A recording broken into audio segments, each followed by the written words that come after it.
Hey guys.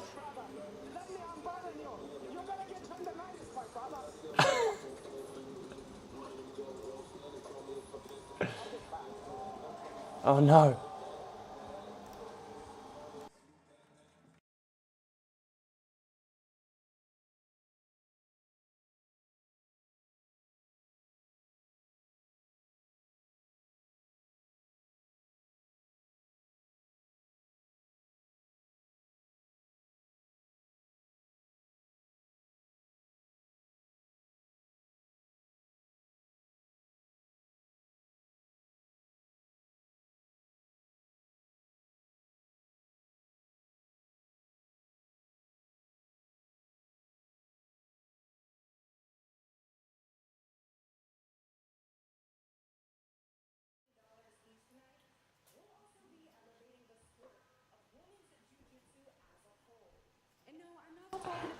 Hello everyone.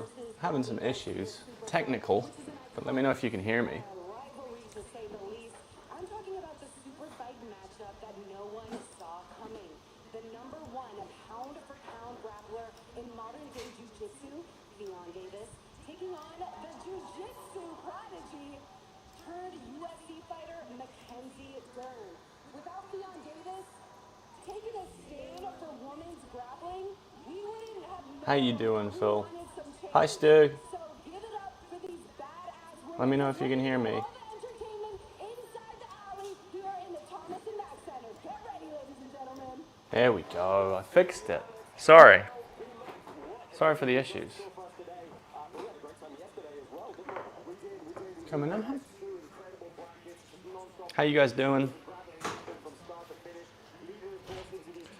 Tired watching UFC 305? Yeah, I mean, it was a hell of a night yesterday. Come on in. Oh, my plant disappeared. I'm gonna get my plant. Oh, there you go. You guys think I'm gonna not have a plant in the background, like some kind of pleb? How we doing? Anyone been keeping up with ADCC? Some pretty big upsets there. Jimmy Cheese, how you doing, bud? Or JJ McCheese, excuse me. How you doing, dude? Welcome. I'm not sure if you were here yesterday.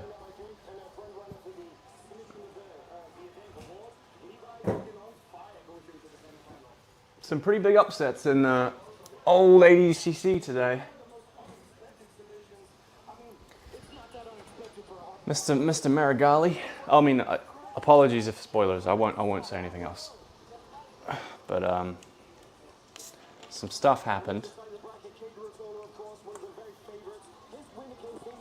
Apparently, there's been some production issues, which is kind of funny considering CJI's production has been so good. You know what I mean?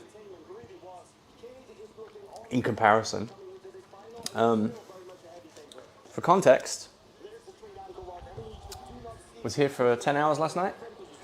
Clocked off, finished some work for MMA Point straight away, and then went to sleep for 4 hours. And yeah, tried to get some more sleep earlier, couldn't do it. So I'm still exhausted, and I gotta do some, come in. The fiance's here. She's gonna come and hide behind the stream again.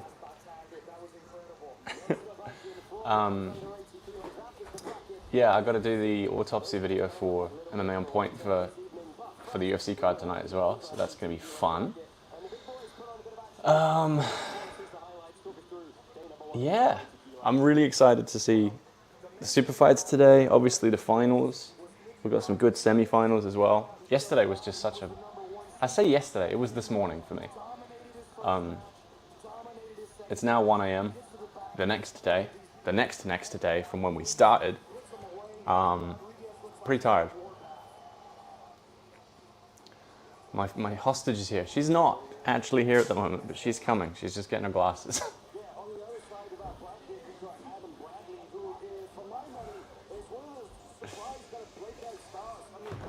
John, how you doing, John Richardson? Nice to have you back. Here she comes. She does exist. Not mythical, I promise. She's eating a bun. You got the bun. There you go. And she is going to continue hiding behind the screen, as is her wont. But yeah, nice to see you guys. I hope you're all well. I hope you didn't have a horrible night. Hopefully this doesn't last 9 hours. Didn't watch the whole day one live. Midnight Pile Driver. Nice to see you, my friend. No, this one's going to be apparently 3 hours because it's only 8 matches. Stu, did you at least make a breakfast? You were asleep, right? Signy went to sleep. Yeah, no. What a terrific premiere for an event of this nature. I mean, hell yeah, Kevin. Yesterday, I put up a little highlight package of my favorite moments from our stream yesterday. It's mostly just me going like this when Ruotolo was doing things, and you know, yeah, what a fucking day. Lots of, you know, people didn't expect Ty to go out. People didn't expect Nicky to go out the way he did. People didn't expect Victor Hugo to go out the way he did. And yeah, ADCC's had a bunch of upsets too, so it's a fun weekend. This is the biggest weekend in the history of the sport, I think. And we're going to have Ffion versus Mackenzie. That's just great fun. That's just a great match for women's grappling. And yeah, I hope if you were here last night, welcome back. And if you're just tuning in for the first time, it's nice to have you here. And if you're not here, but yeah, I'm very glad that today is supposed to be just a 3-hour card, because I thought that yesterday would be about 4 hours tops, 5 hours, and it ended up being closer to 10. And I slowly lost my mind live on the internet in front of a bunch of people. I'm going to just tweet out that we're live in case a few people from there wants to come over. But yeah. Glasses on? Now everyone is wearing the glasses in the commentator's booth, not just BMAC. And they're wearing the Craig Jones cocaine glasses as well, which makes it a little bit funnier.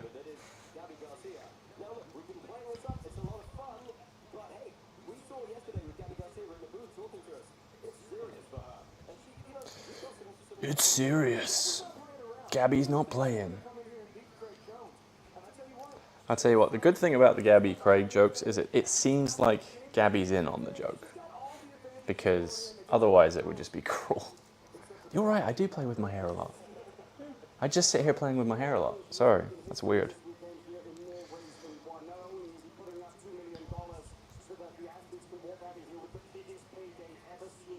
So what is the prize? $1 million each. $1 million each, yeah. I don't know what the super fights are getting paid. I know they're getting paid a lot more than they would have been to win their ADCC brackets. Oh, Stu, your dog is adorable. And your child. And your child as well. Say hi to me for me. The rules of the alley. I bet Karate Combat are kicking themselves for not trademarking the walls, you know, or maybe not. I think they like Craig, so maybe they're cool with it. Who knows?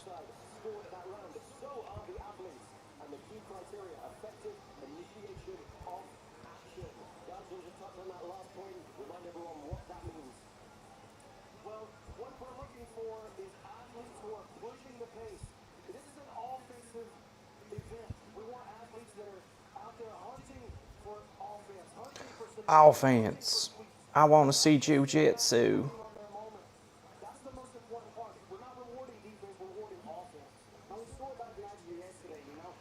Yeah, it's a bummer that we're missing out on the UFC. There's some really good fights happening, but this is possibly a once in a lifetime thing. You know, we don't know if CJI is going to happen again next year. So, Arumi wants a shout out to Wyckoff Primary. There's a reference. Go Wyckoff. Golf clap for a 9-hour stream. Chill. Welcome back, Tobias, my friend. Yeah, man. You were in it for the long haul, dude. Fair play. Is Adam Bradley taking on Nicky Rod? Is that the first matchup? Because that is an interesting one.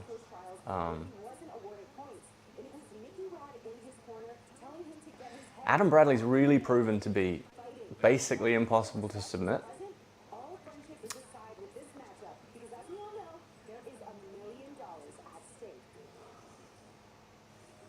Like he could.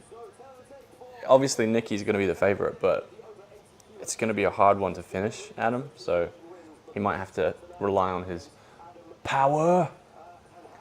Very well produced video, audio, match coordination, hell, damn near everything. Rest job, CJI. I mean, they're doing a lot better than ADCC, and there was only one minor audio issue yesterday when they lost commentary for like 10 seconds. Apparently, there's been a myriad of problems for ADCC streams for Flow, you know, which is funny considering the. I think a lot of the rhetoric from those guys was, you're not going to put it on as well as we do because it's going to be the first time you do it, you know.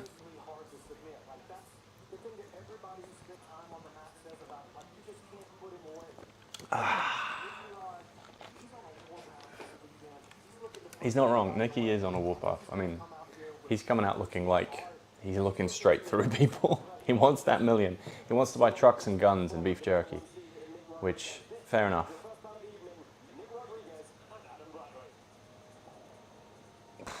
Can you imagine walking to a match knowing if you win this one and one more, you're a millionaire? Like, you're a millionaire. You're half an hour away from millionaire. Or you're as close as you will be. Or, yeah. Or you're 15 minutes away from heartbreak. Oh, look, they didn't get Bruce Buffer because ADCC, Michael Buffer because ADCC did, and he costs like $80,000 a night. Still calling Craig, Craig Jones? Greg? Krog? Breg? What do we think of the black suit, black shirt, black tie? It looks a little bit like he's gonna assassinate someone.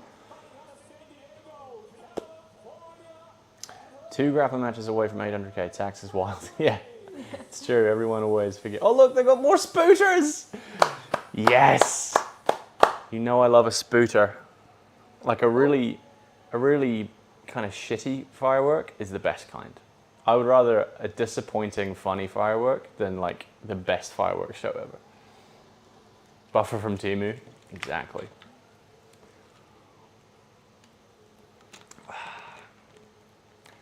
Now these two, if I had to bet, the two least juicy of the juicy big boys. Like I don't think these two are juicy at all. Nicky Rod, obviously we know, just eats like raw beef patties daily and has horrible cholesterol. And Adam Bradley's just a dude. He's a big dude, but he's just a dude. Nicky's gone with the Wolverine yellow outfit. Natty King just eats ribeye, exactly. Oh, this is going to be a good one. I think this is just going to be fun. Let's go. Day 2. We're in. Thank you for being here if you're here. I appreciate it. Tell your friends. Nicky's obviously going to be looking to wrestle up like he always does. Probably going to want to put the pace on Adam as well. Adam's not got any cardio issues, especially in this weight class, but Nicky just likes putting the pace on everyone. Yesterday was Deadpool, today is Wolverine. True, he was in like a red, orangey sort of situation, wasn't he? He does look like he looks like a stripper who's dressed up as like a construction worker, like the big high-vis vest. Tradies get the ladies. Tradies get the ladies. So Adam pulls guard because he doesn't want Nicky to pick him up and put him on his face. Fair enough. I also wouldn't like that.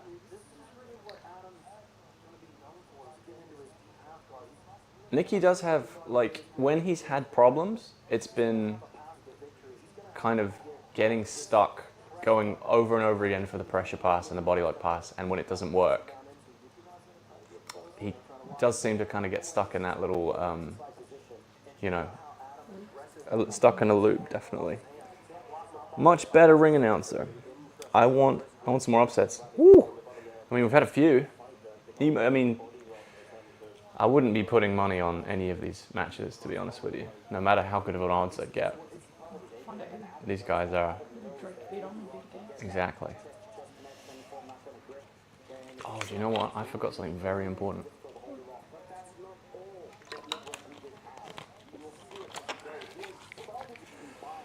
That's okay.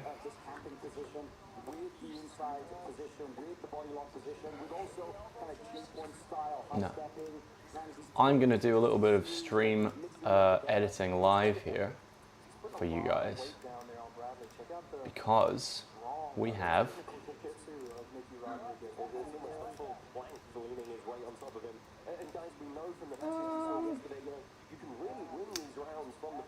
a sponsor today, and I probably should have put some sponsor stuff on. Do you know what? We'll do it later. I'll do it in between. I'll take a break and I'll do it in between. That's fine. I'll tell you about our sponsor later when there's not a fight happening. Do another running order today. I'm assuming they're doing the semis for the heavies, and then the semis for the lightweights, and then both the super fights before the finals. So it'll be big boy semifinals, little boy semifinals, Ffion versus Mackenzie, Craig versus Gabby, and then the finals for both weight classes. Do we think the winners are going to get mugged in the parking lot? Yes, and the winners will definitely get mugged because they're getting a suitcase with $1 million in it.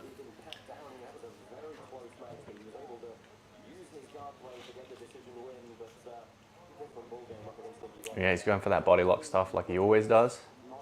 He is the best in the world at it. I mean, a lot of people, especially the Danaher guys, like to say that he stole the technique, but he does it better than anyone else, and his instructionals are really good as well. Stu might do it better. That's because Stu's made of bricks. He's pushed his way through into a high clamp half guard. Yeah, this is probably the last place Bradley wanted to be.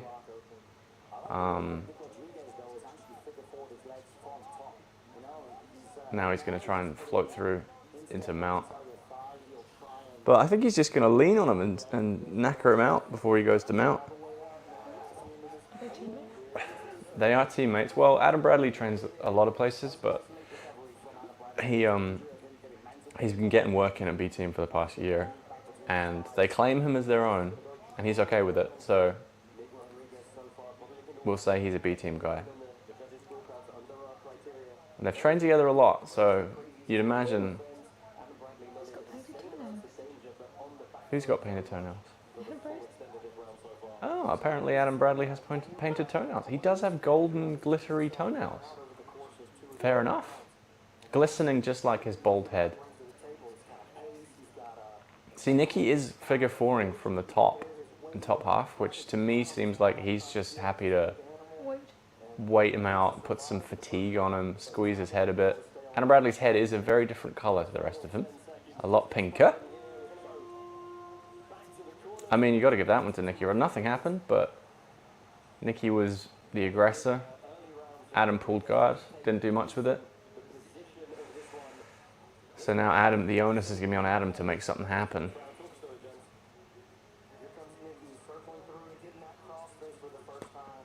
Otherwise, Nicky Rod's just going to walk away with this, I think.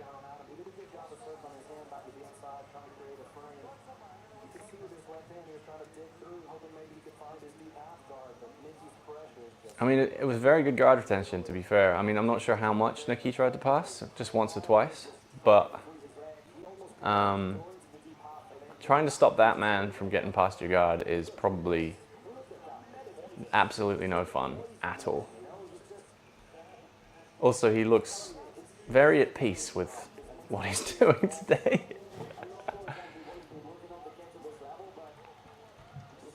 He's also not breathing at all, so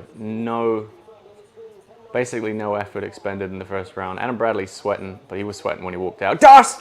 Oh! Bradley pulled half guard and Nicky jumped on a Das choke.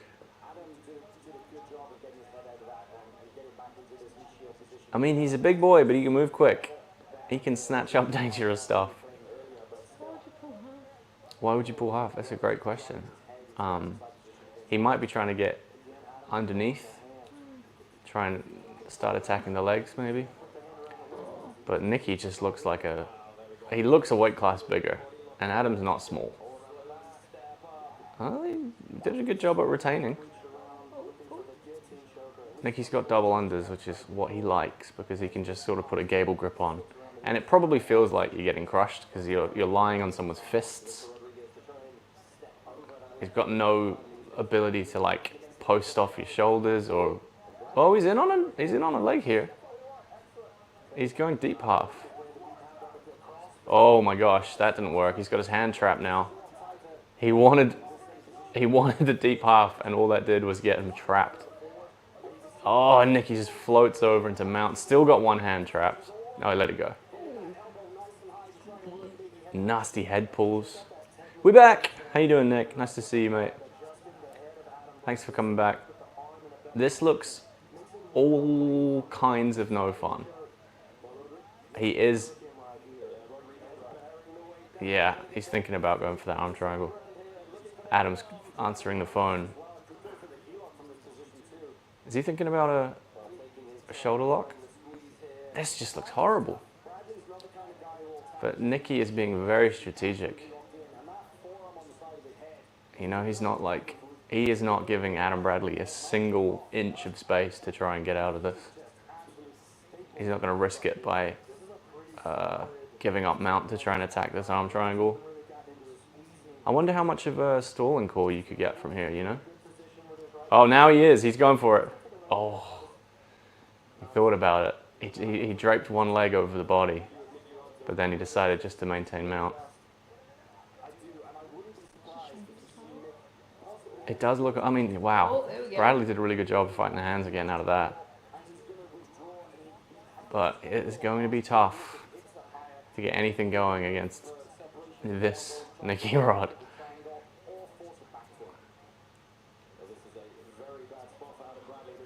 Oh, he's got the muffler on. Just making life miserable. Oh, mouth and nose as well. Like, J-Rod's been tapping people. Oh, he's thinking about going for an Americana. Oh, he's going mounted triangle. Wow. Look at this.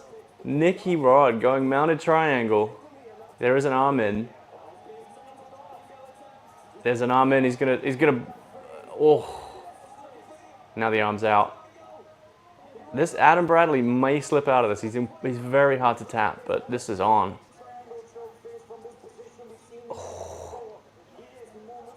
Oh my gosh, Nicky's squeezing. Adam Bradley is so hard to tap. It's ridiculous.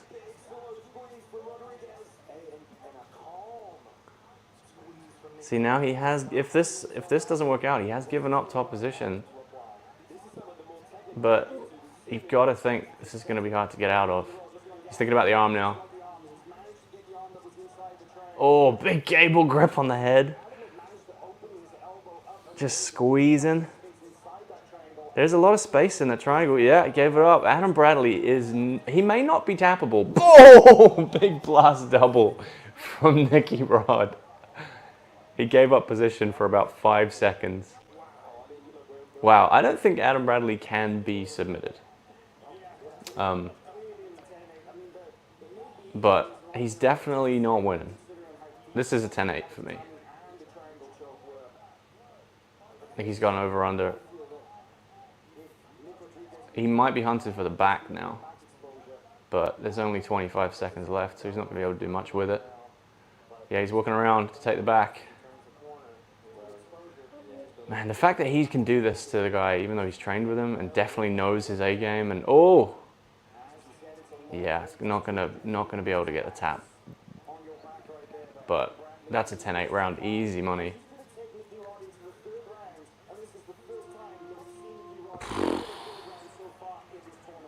Nicky has gone 100% submissions so far. This is the first one to make it to the third round. Adam Bradley is tough, man.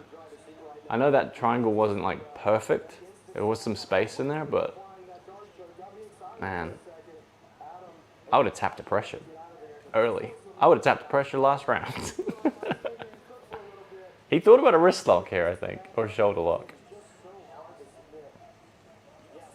He just got the hand in. I think that gave him some time because he had a little bit of space because he got his hand in, but yeah, this double leg was beautiful. Bang! That's got to be a 10-8. It could be a 10-7. I don't know what these judges are doing. Andre Galvao in the corner of... Yeah, there's a 10-7 from one judge. Nicky does not look gassed. Yeah, he doesn't look as fresh as when he walked out, but you got to think Bradley's going to be the more tired. You guys watching ADCC? I've been seeing clips of it. I haven't seen clips. It looks like a good show. There's a lot of... I'm still playing with my hair. There's a lot of...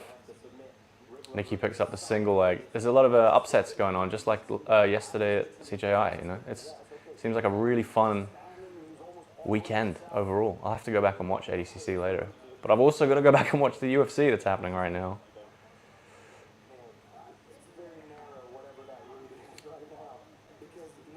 Oh, he's just it's like wrestling a bear. It looks like wrestling a bear. But he's hunting for that back exposure again. But that's going to be a little bit harder against the wall, I think.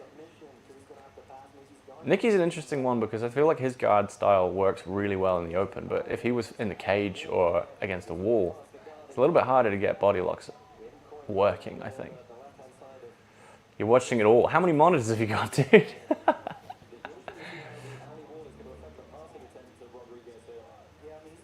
Yeah, I mean, based on the planned schedule for CJI, it should finish before, at least before the main event of the UFC. So, 3 screens, nice work. I think, yeah, Nicky's going to want to walk him away from the mat almost, even though Adam can't, do much here. He's got the muffler again. It's such a dick move. At ADCC Trials, J-Rod was tapping multiple people with the muffler, and I thought that was going to be the new meta for a while. We're going to see some... I know. Are we going to see some subs off the wall like Craig's Triangle? Honestly, we haven't seen much coming off the wall. I think people are just a little bit less willing to take risks because of the prize money at risk. Especially this late in the game. Man, Nicky Rod is absolutely mauling Adam Bradley right now. He's got his feet underneath the hips in the mount. He just looks like an expert at making life miserable for you. It's okay, you can sneeze. You don't have to hold a sneeze in. We are 2.5 minutes away from a Nicky Rod final unless Adam Bradley can get something going.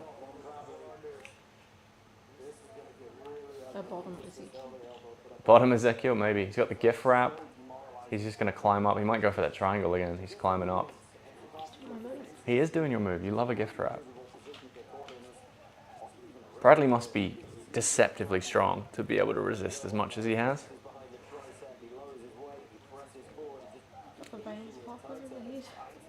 Only person I saw beating Nicky was Victor Hugo. Yeah, me too. Oh, he's going to take the back. Body triangle. He's gonna, anything below the eyes, he's gonna squeeze it. That's it. That's gotta be it. Wow! 3 submissions for Nicky Rod. He is not fucking about. Wow. Wow. Golf clap. Definite golf clap.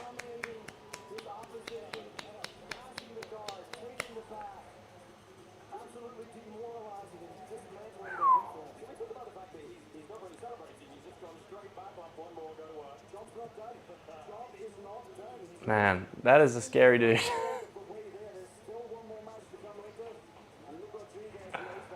Yeah, dad mode Nicky Rod, you're right. He had a kid and he's on a mission. He knows how much diapers cost. He wants that milli. I mean, it's so interesting watching people where you know what they're going to do, but no one can stop them. He's going to go for the same exact stuff every single time. And it works against everyone because he's that good at it.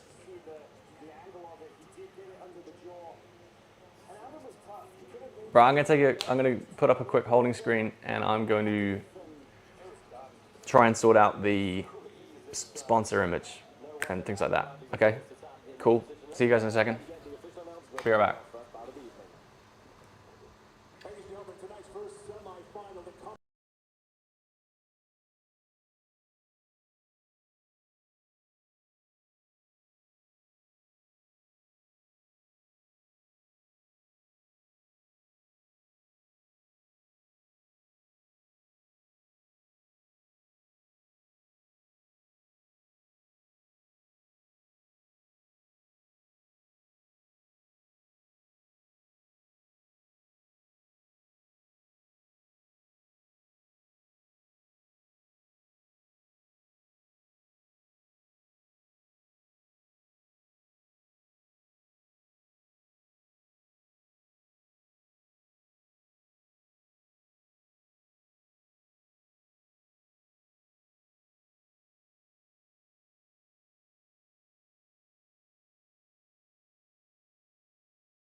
All right, guys.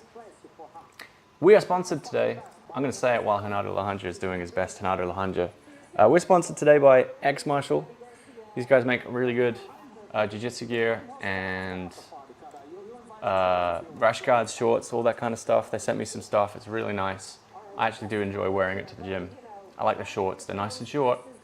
And there is a link in the description. You might have to refresh, but I promise it's there. I just put it there. If you go through there, you can get 15% off. And if you buy anything from them, then I get a little bit cash affiliate. You know, it's an affiliate link, so that's awesome. And I appreciate them for doing that. And they are sponsoring the stream, so thanks to X Marshall. And yeah, so we're going to have that there throughout the stream. If you can see it. If you can't see it, there's supposed to be a banner there. Let me know. Gordon is stalling for the 2-0 win. Nah. These things happen. That is an interesting dress. Do you see her dress? Mm-hmm. It looks like it's made of tinsel.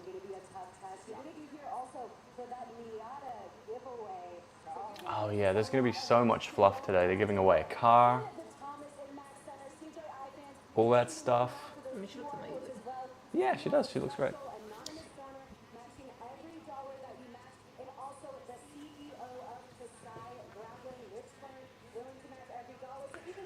How's everyone doing? What time is it where you are? What are you drinking? What are you eating? I'm already one of these down. I'm very tempted to get another one. Actually, I'm 2 of these down, look.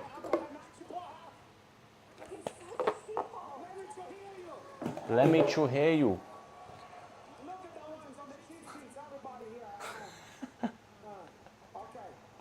We're in it for another 9.5 hours. Don't say that, Gatsby. We are not in it for 9.5 hours. It's supposed to end at 8. 8 local time.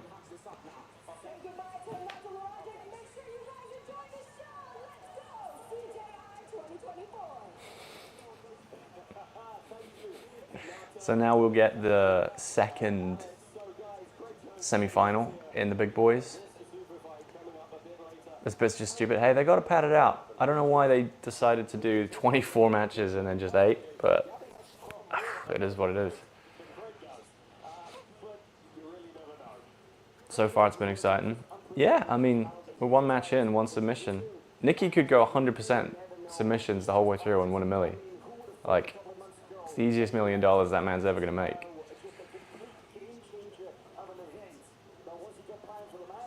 Last night was full of upsets. Do you think we'll see one today? Thanks for asking, Yusuf, and nice to see you in the chat. I mean, I wouldn't put any, like I said before, I wouldn't put any money on any of these matches just because of how they've been going. Like, but I've got to say, I think Nicky Rod's gonna take it. I can't see anyone stopping him. And yeah, money's got to be on Kade as well for the light guys. But Levi is, you know, Levi is not here to play either. They should have Karjitsu in the Miata as a special event. Have you seen Karjitsu? They actually do jiu-jitsu in a car. You start seat belted in, like next to each other, and then they blow the air horn, and you have to fight in a car. Oh, okay. This is not like. It's not like crashing cars into each other. No. It sounds horrible. It's the scariest. It gives me anxiety when I see people doing Karjitsu. I am not a fan at all. It makes me, yeah, it gives me, I don't know, claustrophobic feeling. It's like having a fight in a phone booth. It just looks scary. Look at this. That's Lucas Kennard tapping Victor Hugo, for which I made a very loud noise. And then there's the knee crush that felled our boy Joseph Chen and made us all very sad.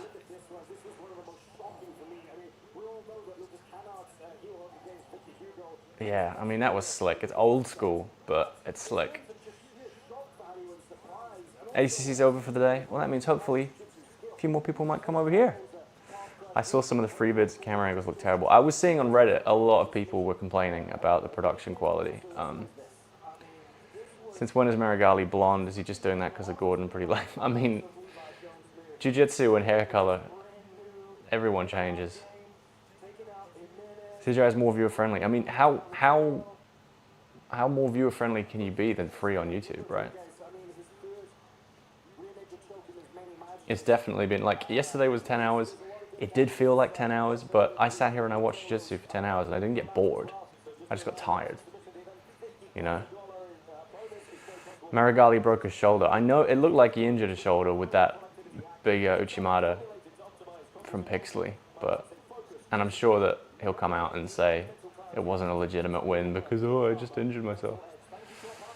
But, yeah, no. I would pay to watch CJI. I think a lot of people would. But this is how you shake up the industry. You do something that no one's ever done before, you know. Oh, look at this. So tired already. MMA on point. Is that Jason? Thanks for showing up, dude. Appreciate it. Yeah, I mean, we're exhausted. 9 hours, 40 minutes yesterday. We've got another 3 into it today. Sleepy sheepies over here. People wouldn't pay donating chat. Yeah, I mean, hopefully they're matching donations as well, so hopefully there's a few bob coming through there. My sound. Oh no. What's happening? Turn of the tape for this second semi-final, Inacio Santos. A little bit heavier than Felipe Andrew coming in, but Santos probably going to look to use that top position. But we've seen, guys, the sniper-like guard qualities of Andrew. Felipe Andrew, I gotta say, his triangle choke has been a threat all weekend. He hasn't managed to land it just yet, but not for lack of trying and speed at which he throws it up. Inacio Santos is going to need to be very, very careful. That's probably Felipe's primary weapon so far in this tournament. But Inacio Santos is just a block of a human being. Big neck, big shoulders. Not the easiest guy in the world to throw a triangle on. And he's a guy who knows how to win also. He's not here on accident. This guy's a try.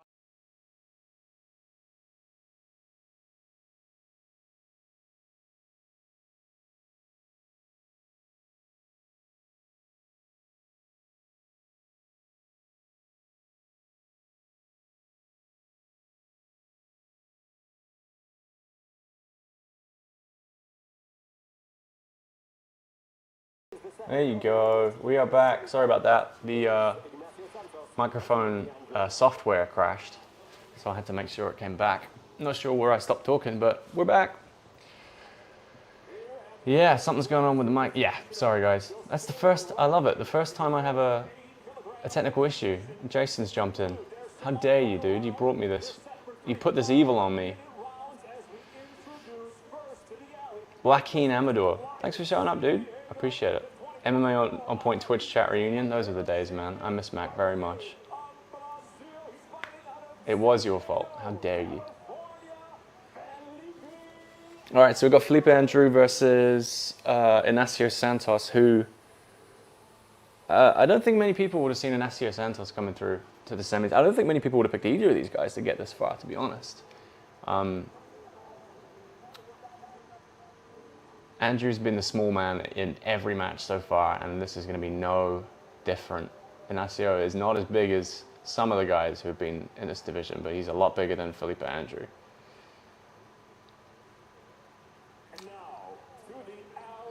Yeah, I kind of do. I'll be honest. I want to see Felipe Andrew go through.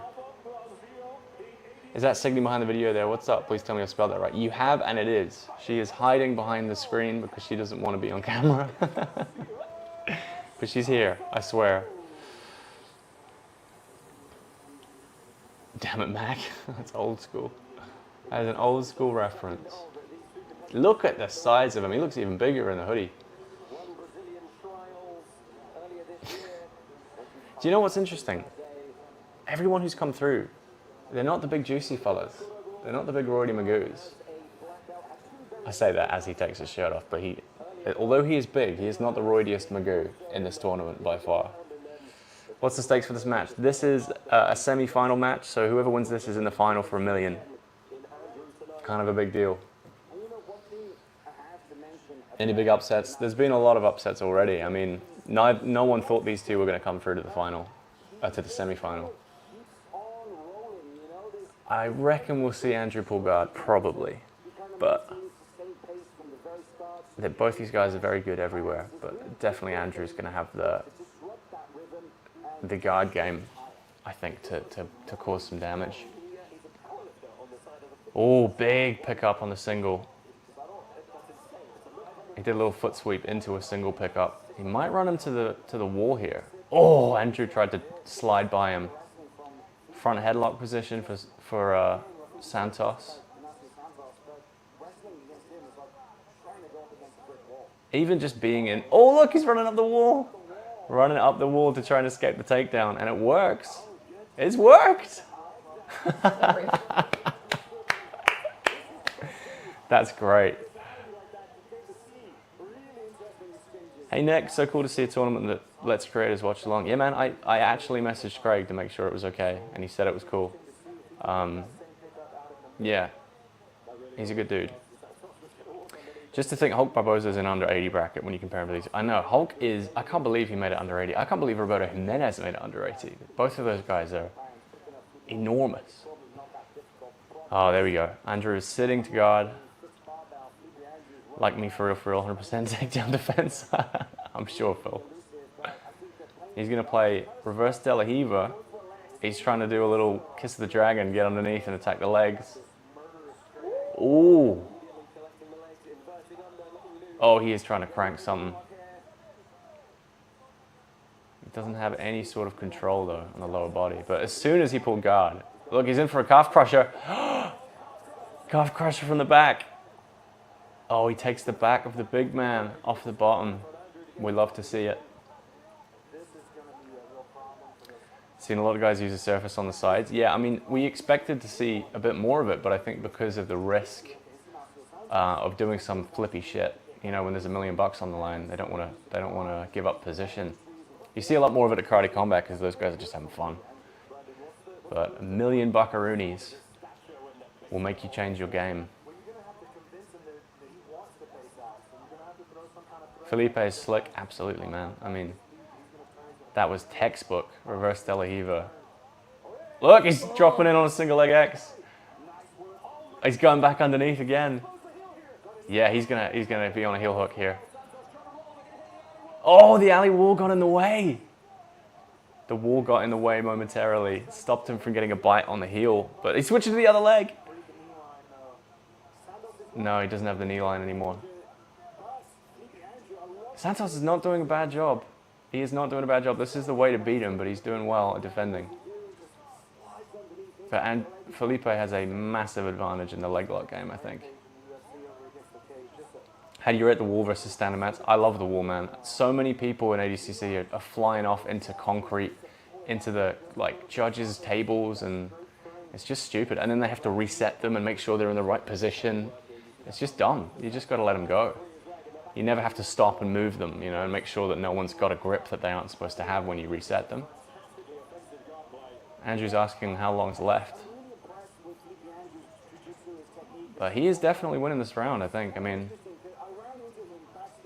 he's being a lot more aggressive. I'm going to build a wall in my gym. No more wall pads. Just have walls on the ceiling, walls on the walls, mats on the door, mats everywhere. Andrew really likes that reverse De La Hiva.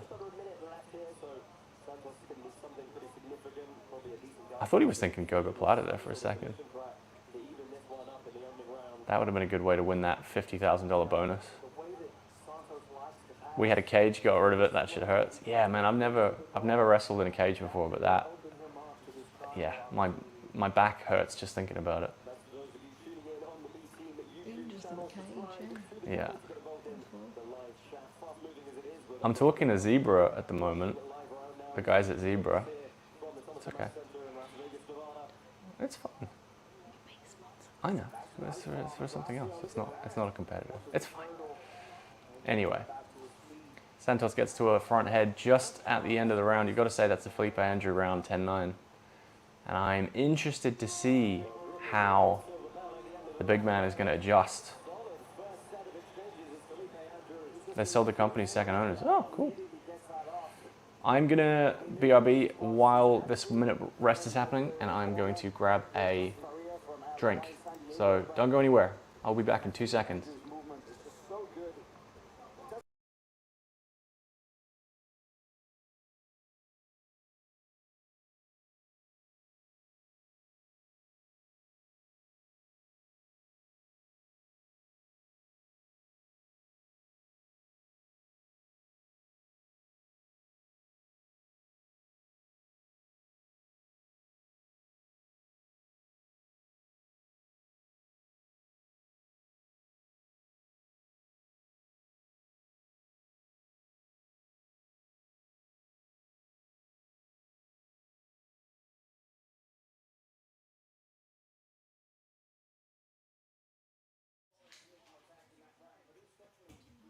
We are back. 10-9 across. 10-9 across the board for Felipe.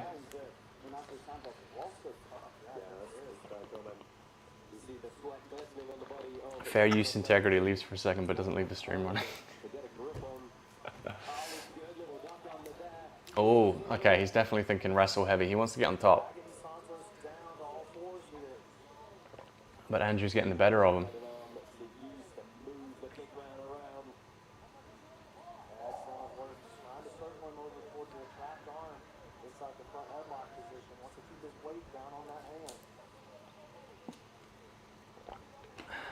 I can't imagine the pressure of having $1 million match on the line here for both men. He's walked around to the back. He's got one hook in. I mean, he's not a small man in his own right, Felipe Andrew, but it's going to be hard to turn over a guy that big. He does it though, with a seatbelt.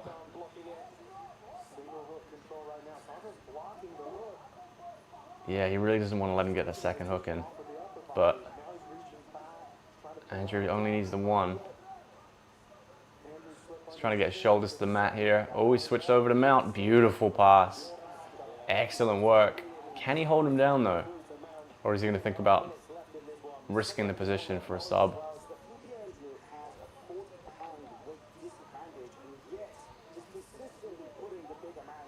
He is slick as hell, you're right. He passed through that guard.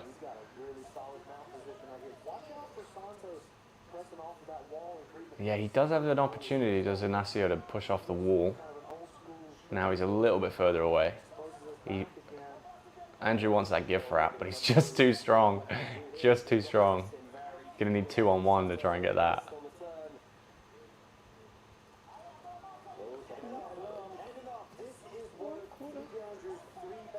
Andrew's in the quarter mount. He was thinking about the head and arm choke, but just trying to make life miserable. A little bit like Nicky Rod last round. Happy to stay in the position. Now thinking about taking it back. Oh, diving on the face crank. Oh, Inacio does really well to get to a deep half. Might end up in a crucifix here. No, oh, wow, he's wrestling up very well. There is a inverted triangle threat now. I'm not sure if it's on the right side. Oh no, it is on the right side. I just don't know how tight it is. But as a position, this is a good place to be for Felipe. Might want to attack a leg. Maybe do a double attack. I noticed with Nicky Rod, he didn't burn his arms out attempting to squeeze on some of the subs that weren't quite right. Yeah, I mean, he knows he's got another match. There's probably going to be a harder match next, so he's probably thinking tactically.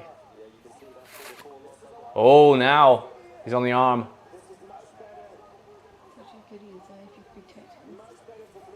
That triangle is loosening though. There it is. He broke the triangle and he got up. Wow. And he, big smash double against the wall. Santos knows he needs to rack up some points here. Andrew manages to get him in closed guard. See, this looks uncomfortable. When your head and your shoulders are up against the wall and you're in closed guard, you've got absolutely no room to bridge, you know? There you go. Walks off the mat. Probably a little bit more comfortable.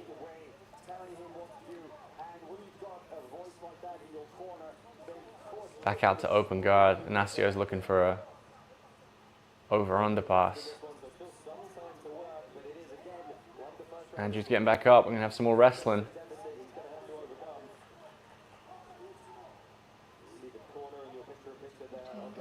Look at him climbing up the wall. Oh, beautiful double. Again from Santos, trying to rack some points back up. I mean, 2 takedowns in quick succession from Santos, but you've got to imagine that that triangle is gonna weigh a lot on the judge's mind, no matter what happens for the rest of this round.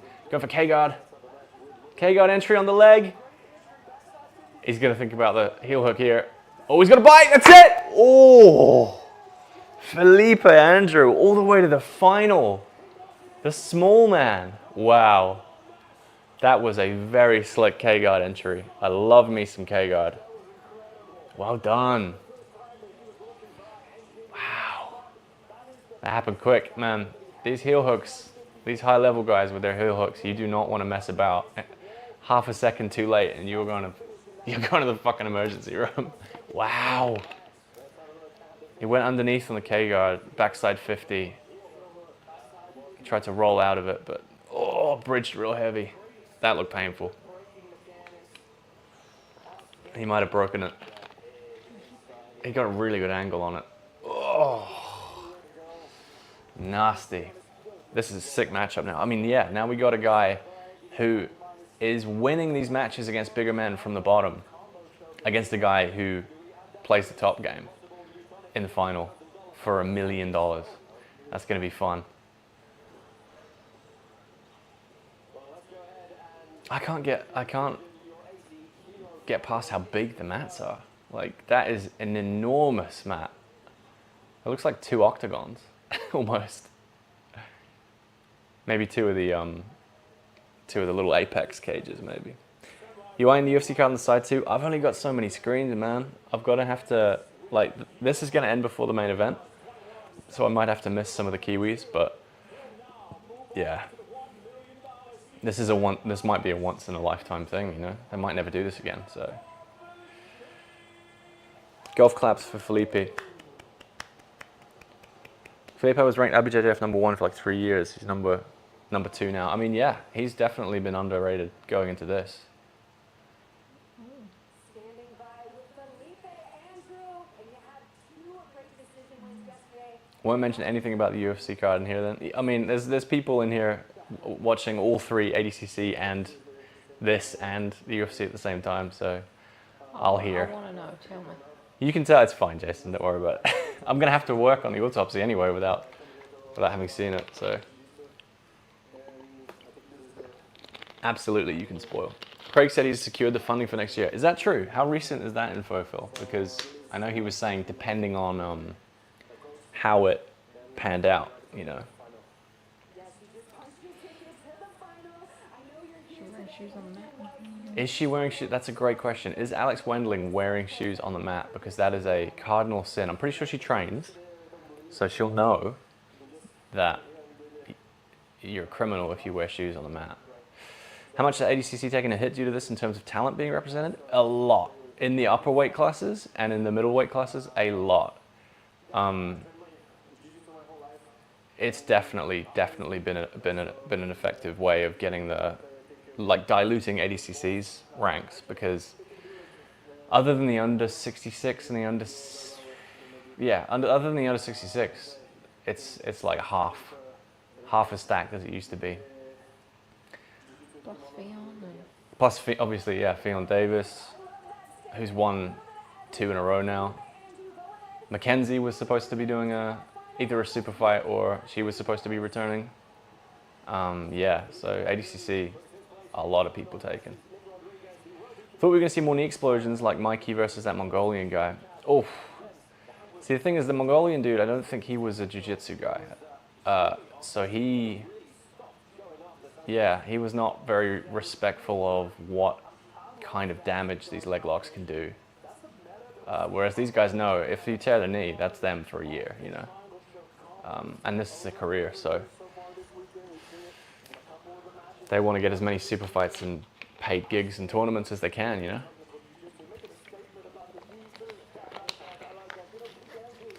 The only thing in question was how many more sponsors they get next time. Well, I mean, considering how well it's gone, you've got to imagine people will be queuing up, you know.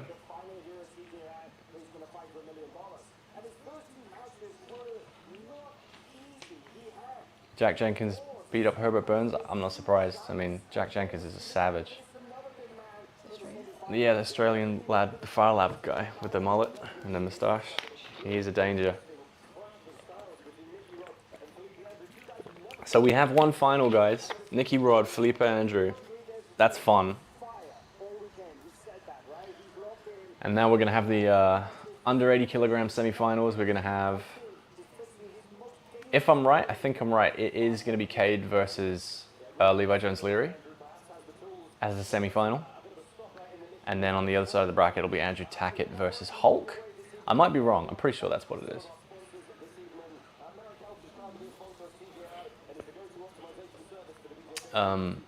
These are some great matches, man. No matter what, like, that final breaks out to be, it's going to be fantastic. I have a feeling we're going to see Tackett versus Ruotolo.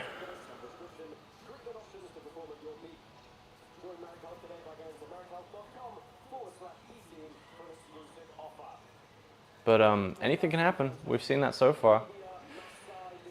Is it Levi versus Holt, John? Is that true? Or are you saying that's what the final is going to be? Yesterday, CJI Live got 1 million views. I mean, it was always going to get more views than ADCC because there's no paywall, right? And it's such an easy...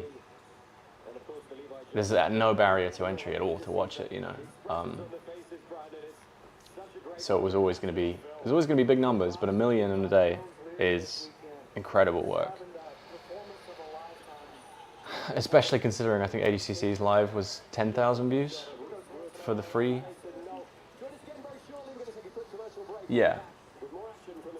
10k views, yeah. I mean, it is only for the first round because that's the only thing they put on YouTube. But that means obviously that the rest of it is going to have way fewer than 10,000 because there's not 10,000 paying Flow Grappling customers who are watching, you know. I imagine. Anyway, that is a huge win for, what did the tickets look like? The tickets, so all of the tickets were, went to charity. 100% of the ticket sales, I think, went to charity. Or are going to charity, I should say. I don't think they even came close to selling out, but I'm sure that's quite a decent donation. And I believe they're matching donations as well. So that's pretty cool. But I think 100% of the athlete pay is being basically put up by this anonymous benefactor. Someone's just taking a bath here financially. Yeah, someone's taking a huge loss, but they're doing it. They knew that they were. That was the plan. You know, they did it on purpose to fund the athletes and give some money to charity and shake up the jiu-jitsu industry. And they're willing apparently to do it again next year. So yeah. My money's on a crypto millionaire. He still hasn't revealed who it is because the person doesn't want to be revealed. Who would you like to see win or be in the finals for the under 80? I'd love to see Kade versus Tackett, but Levi has been, like, Levi has way more than excelled his expectations. He has turned into a giant muscly Lachlan Giles and he's just breaking people's legs. So Kade is going to have to, or whoever it is going to have to mind their P's and Q's if they're going to get past Levi right now. That's an altruism for the sport. Yeah, the only way to beat oil money is with altruism, I think. ADCC's got oil money and they don't pay athletes enough. And again, yes, like Redman says, it is a big old tax write-off, but no, this is not for profit at all.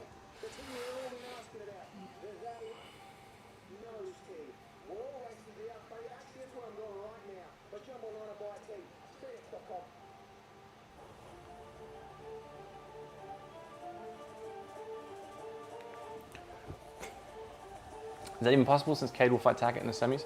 See, if I've got it wrong and Kade's fighting Tackett in the semis, that sucks. But then I want Kade Levi for sure.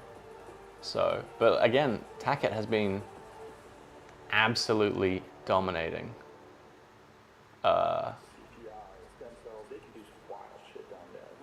been dominating everyone and making it look evil. He's grinding these people out and bullying them and like showboating as well. $1 million price ain't being covered by YouTube, Rev, trust me, no sponsors. Yeah, absolutely. This was, the money was put up as a sunk cost. The guy knew that he was just like, yeah, we'll give that away. For whatever fucking reason. But he's done it, so. I love Tackett, but Kade is who I'd bet on, but I also would have bet on Victor Hugo. Yeah, I mean, I imagined we were gonna have a Ruotolo in the final and Nicky Rod versus Hugo. I know that was probably the most obvious prediction, but Victor going out in the first minute of the first round was crazy.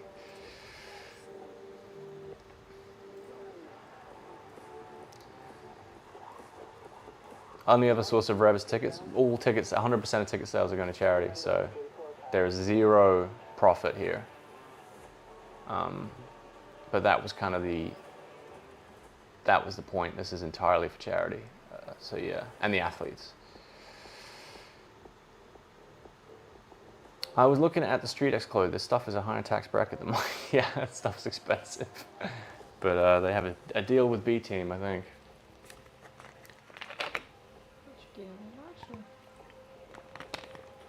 Speaking of deals and clothes, you guys should check out X Marshall. Excellent provider of jiu-jitsu gear, rash guards, shorts, streetwear, anything you're looking for. And if you use the link in the description, I've heard you get 15% off and you support the channel. So that would be super cool. Recommended. Thanks to X Marshall for sponsoring this live stream. What's the time? It's 2:09 in the morning here, and we are 2 matches into 8, so that does not fill me with confidence. At this rate, we are going to be here for... I can't do simple maths when I'm tired. Can you do that? We're 2 matches in. I lie, we're 3... No, yeah, we're 3 matches in. Yeah. No, we're not. We're 2 matches in. What are you talking about? We're 2 matches in. 4 hours at this stage. 4 hours. They predicted 3 hours. If they go over by an hour, I will be annoyed. Because Daddy needs to sleep before, or watch Izzy fight before the autopsy. But yeah. Buy X Marshall now. Do it. If you don't chew Big Red, then fuck you. Kade vs Tackett will be interesting. They both have very aggressive styles. I'm guessing it'll be wrestling heavy. Also, big fan of this channel. Started watching since your Jimenez video. Thanks, man. I appreciate that. Thanks for showing up. I found you on Reddit. Subscribe though. Thanks, dude. I appreciate that. I know you're a Reddit moderator, so that's cool. 9 hours. Gatsby, I swear to God. Don't you put that evil on me.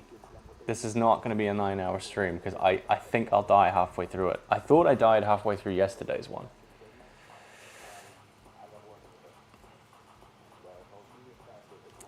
But yeah. Coakley's, dude. Redmond, that is exactly what they should have called those sunglasses. You know, they got the Coakley. That's genius. They should pay you for that. They should pay you for that idea. Unless that's an idea that you've stolen. In which case, go to prison. Defense soap. They should give some of that stuff to City Kickboxing. It is nasty there. Is it still? I have no idea. I assume so. Although they've done a rebuild, right? Since we left, I think. It's a whole new facility. No, I think they've done another rebuild. Yeah. They're getting that UFC money. They're rebuilding that gym every 5 minutes. That was Craig's name for them, not your idea. Ah, fair enough. What got me into jiu-jitsu? Nick Diaz hitting a Gogo Plata on Takanori Gomi. Oh look, Aljamain Sterling is in the house. I would not be surprised to see him in the next one, to be honest. In the next CJI, if they do it again. Because he loves a grappling match. And I'm sure he'd be up for a milli. Hopefully he'd put up more of a fight than Luke Rockhold did. I mean, he did not show up. I don't think he trained. He just did it as a favor to Craig, I think, maybe. You reckon? Yeah. He just played around, you know? Or do you think he just knew it was the early doors and was like, I don't know. I gotta play cool. Maybe. Walk this off. Yeah. Although, I don't know if you guys saw, apparently Pat Downey was greasing Ruotolo after their match. Wait, no, sorry, it's not Pat Downey. I'm getting them mixed up, aren't I? Ruotolo fought Jason Nolf. Apparently Jason Nolf was greasing. Ty said after their match, he asked him if he was greasing because it felt like grabbing a bar of soap. And he was like, yeah, absolutely I am. This is for $1 million. I'm not sure if that's true. Don't take that as gospel, but that, I saw Ty saying that.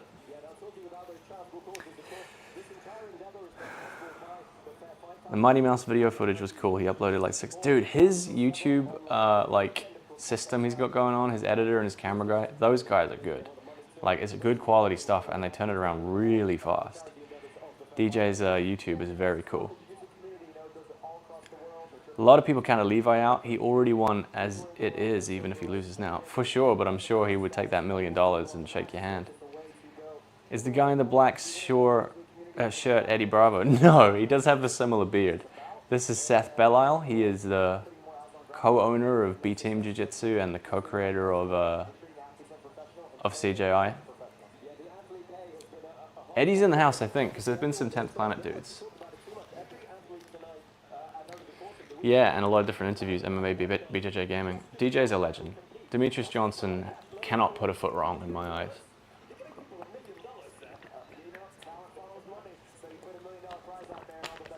I'd like to point out that it was a joke. Oh, I thought I was being kind, Jason. I thought you were serious. Look into it. I've seen you guys grease for a fake gold medal in a comp they paid to do, so Nolf is making sense. Hey, wrestlers gonna do wrestling shit, right? I think Eddie's doing a live stream with Joe for the UFC. Oh, is he doing a fight companion? Joe Rogan will never leave America again, I'm pretty sure. They're like, hey, do you want to come to Australia and call this No. No. I get paid $180 million by Spotify to sit at home. Who are your top 5 jiu-jitsu guys of all time? Oh my God. Asking the big questions, Yusuf. I'll give you as many as I can think of. Number 1 for me, controversial, is, no, pure jiu-jitsu guys, Okay. is Marcelo Garcia. I think Marcelo Garcia is the greatest of all time. Which means I have to put Gordon second. As little as I like him. Is this who you like or who you think is? I think this is who are my top 5 of all time. Like, who I think are the actual best. I think Marcelo Garcia is the greatest. I think Gordon Ryan is second. And after that, it gets very muddy. You've got Hodger in there, Andre, Buchecha. Like, it's hard for me to... It's really hard to put out. But to me, Marcelo and Gordon are the top 2. Like, for sure. How many absolutes has Marcelo won? I know, but dude, like,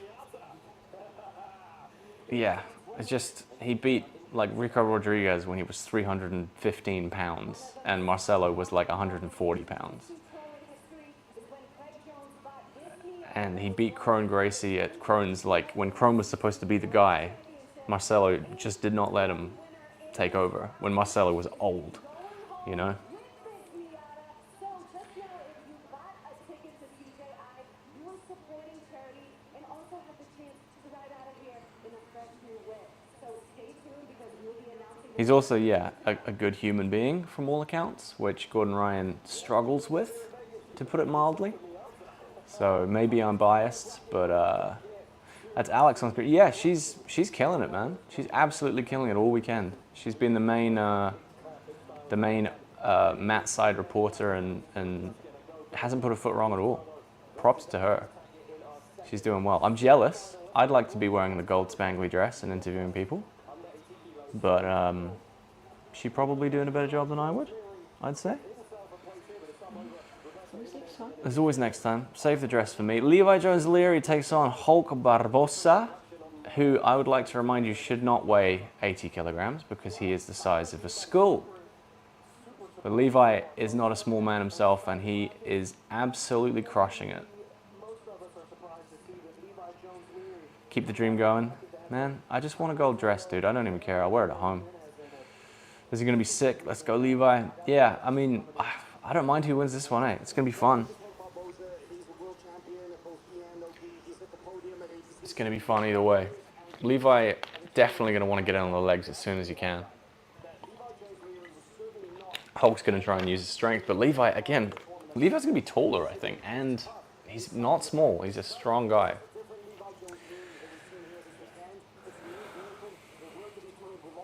Do I know anything about it? Are you talking about Natalia?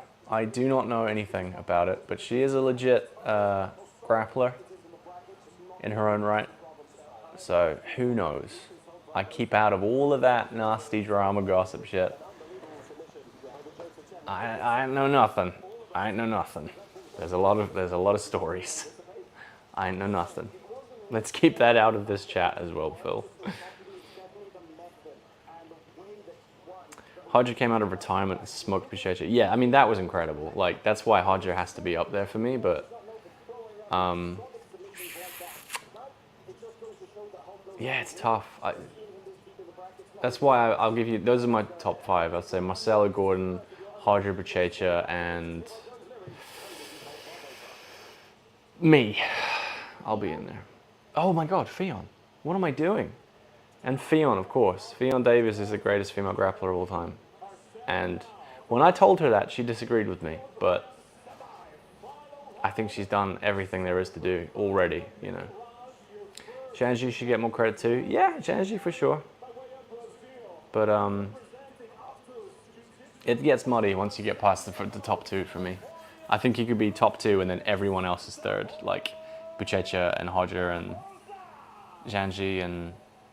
Me. Insigne, yeah, of course. Yeah, me.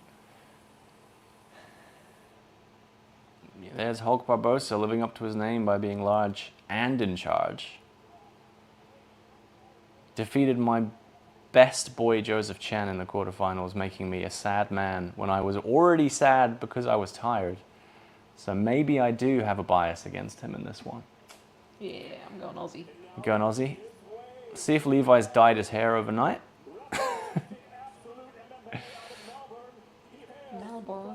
Melbourne. From Melbourne and Sydney, Australia. Low beat Gordon? Yeah, but so did Pena. But I wouldn't put Pena anywhere near my top 5 of all time, you know. Leandro and Lepre are some of my favorites. Very cool.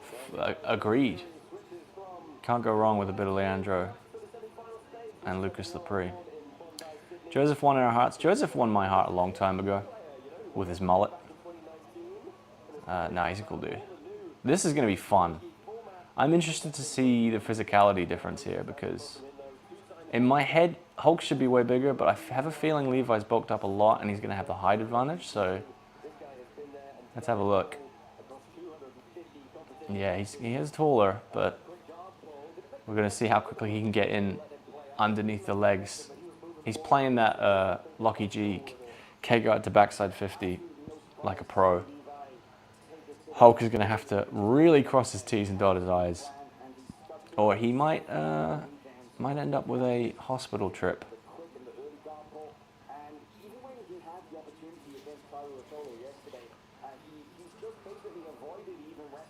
Oh, I thought about a cartwheel pass then. I think Lucas is more than happy to dive head first into the guard if it means Levi can't get on his legs. But he is already in on the legs here.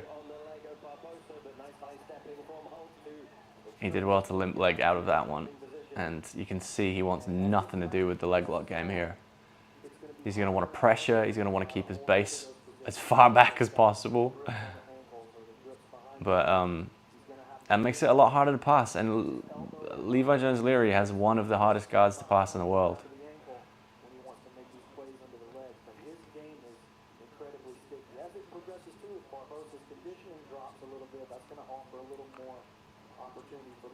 We got to think that Levi's not going to tire out Hulk from playing his game. And Hulk's cardio held up a lot in really dynamic matches yesterday, so I don't think that gas is going to be a problem for either man. I can see Levi getting a tap here. If he can get in. He's got much longer legs, which is going to be a boon for him here, I think. A boon, good word, isn't it? It means it's well good.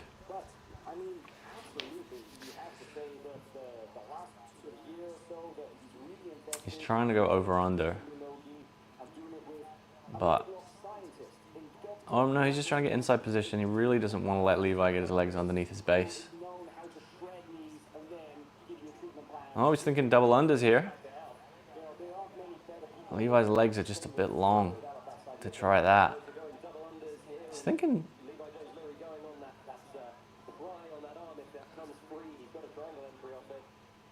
yeah. He's thinking triangle. I'm sure that wouldn't be what Hulk would expect him to use. Isn't Levi black belt under Murillo Santana? I'm not sure. Levi, no, he trains it out of. I know he went to train under. He's at Absolute MMA now, but originally he did train under Murillo, I think. Oh, a Choi bar entry. Hulk wants none of that.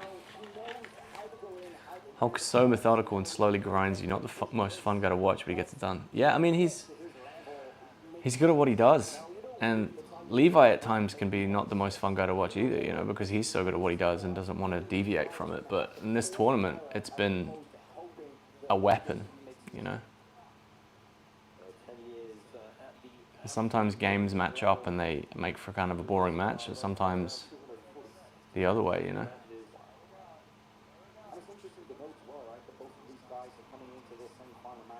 Oh no, first you wanted the stream. Murillo gave him his black belt. Yeah, makes sense. I know he's trained a couple different places, but definitely spending more time with Lockie lately, which in my book is a really good idea.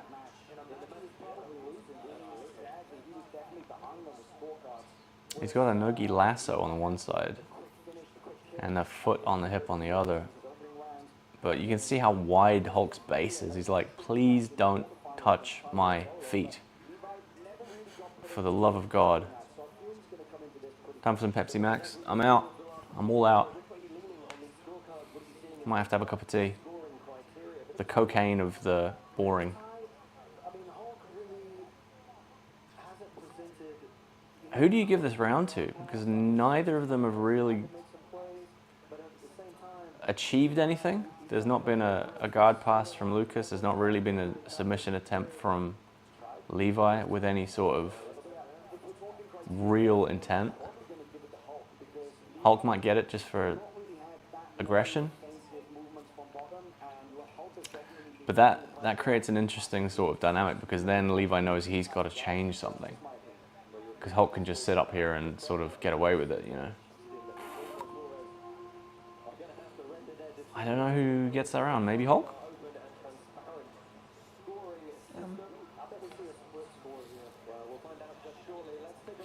I mean, the judges have kind of been all over the place, considering it's like a brand new rule set. So it's really hard to predict what they're going to do. There's the man himself, Lucky G. Oh, Juicy Couture. Juicy Couture. I wish Lachlan was wearing the Juicy Couture. I was making a count The there. pink velour tracksuit. I do notice Lachlan is wearing a rash guard, so maybe this is a tag team match and I just wasn't aware of it. Phil, calling it a night. Appreciate it, man. Thanks for showing up to both and being a big voice in the chat. That was really helpful. Have a good night. See you around.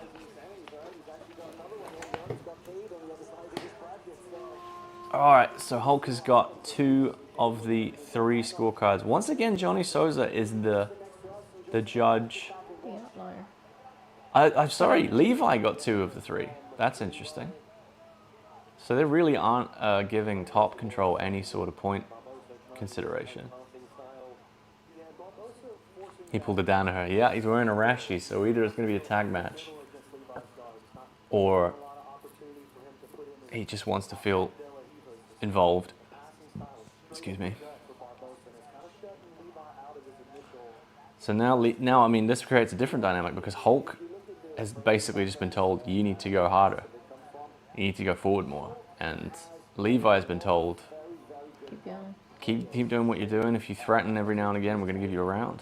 So, but we all know Levi is looking for submissions from the bottom. It's just a case of not exploding too much and letting Hulk get past you.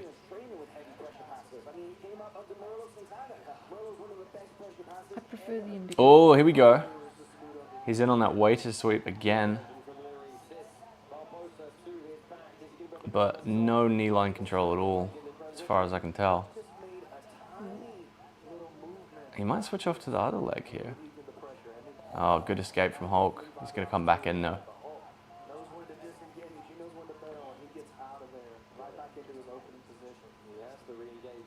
This is a big heel turn for Hulk if he gets past Joseph Chen and Levi Jones-Leary. A lot of people are going to be upset with that, I think. No one dislikes Hulk. He's very well respected world champion, but I mean, these are our sort of young champions, you know? The boys. I prefer the indigo to Polaris red, I think. Mm-hmm.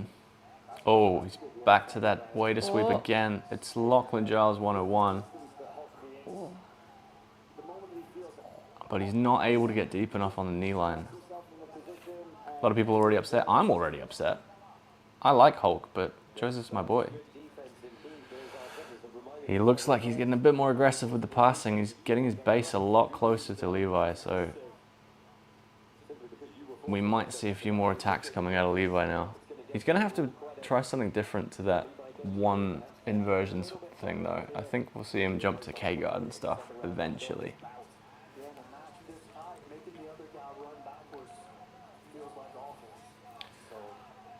Oh, look at this.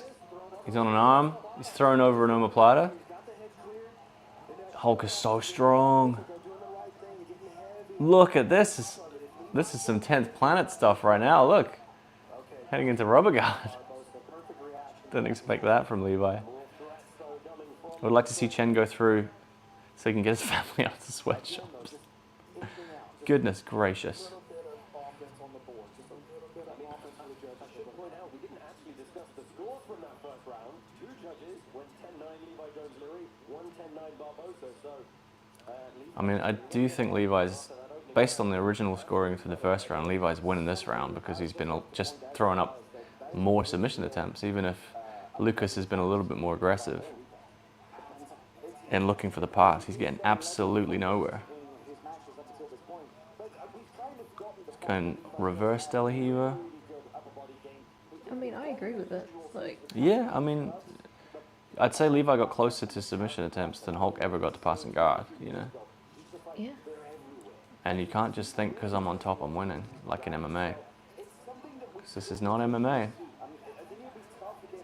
He's like not getting anything off. Oh, he's going for that K guard. Oh, here it is. Backside 50. Hulk's doing well. He's ending up in like a crab ride here. Oh, Hulk did well there. I said he was going to do that. I said he'd do K guard.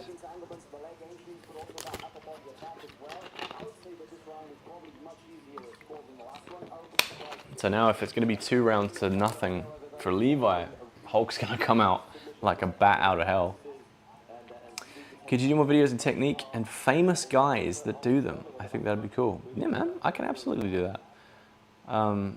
Usually I try and keep it topical just because I was trying to build the channel up and I had a feeling that like there weren't a lot of people doing videos about, you know, people's trials runs, people's ADCC runs as they happened. But a lot of people have asked me to do a Lachlan Giles one based off his ADCC run back in 2019.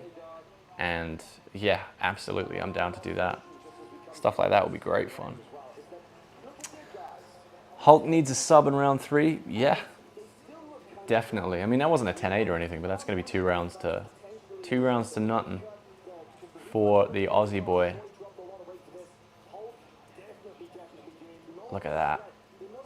He's just not able to get the knee line. Hulk's doing a good job of stopping the transition to the leg attack right before it gets dangerous. Yeah, slip in the knee line. It's important. There's the K guard entry. This was the closest one for me. He got to the backside 50, but I think Hulk backstepped a bit. He even is beginning to look a bit like Lachlan Giles. He just needs the hairline to fade back a bit. Another calf slicer will be crazy. Yeah, I mean, someone's got to get that 50K for the best submission. I feel like Lucas Kennard has got to be winning that race. Not because it was a good, like necessarily a fun, good submission, but against Hugo in the first minute. It's up there.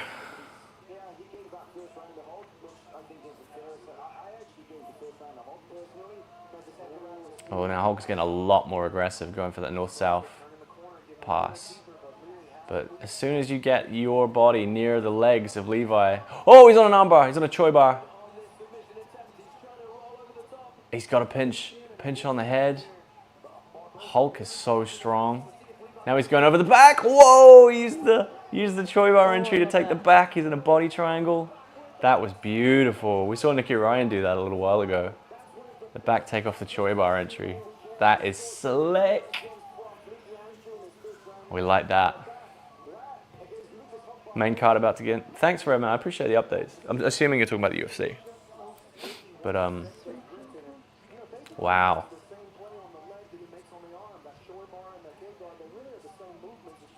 Now Hulk is going to have to explode here because he cannot spend the next 4 minutes sitting in a body triangle and expect to get anything out of this. And there's $1 million on the line in the next match. I wonder if they're thinking about that during the fight, or if they just try and keep it out of their brain. Smaller one. Smaller one. Yeah, going for the muffler. Might see CJI finish after UFC at this rate. Don't say that. Please. I got stuff to do, man. I got work to do. Tommy Toehold's gonna write some words down, and I'm gonna have to make some pictures move. That's my job. Rear naked would be huge for Levi. So people don't say he's a one-trick pony. Absolutely, man. But that entry alone was beautiful. Look at this. Hulk has almost got his shoulder to the mat.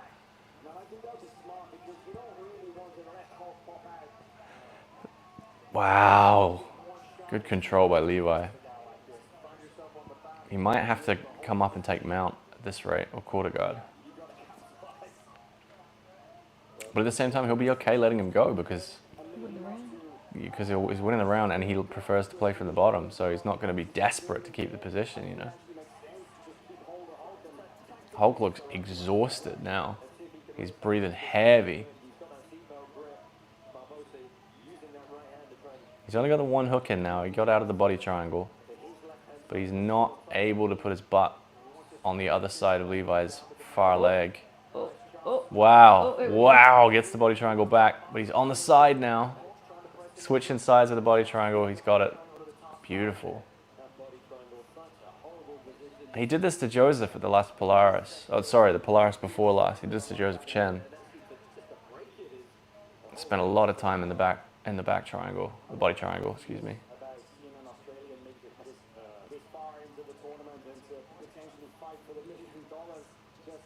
Levi's got absolutely no reason to go balls to the wall for a submission either. Especially if he's trying to maintain his cardio for the final. Barbosa, I mean, he's surviving, but this is not a survival time for Barbosa. He's gonna 1 minute, 10 seconds left. It's not like there's anything big on the line here. Just, you know, $1 million. Levi's stock is going to go through the roof. I mean, he's had a hell of a year. He's had a hell of a few years.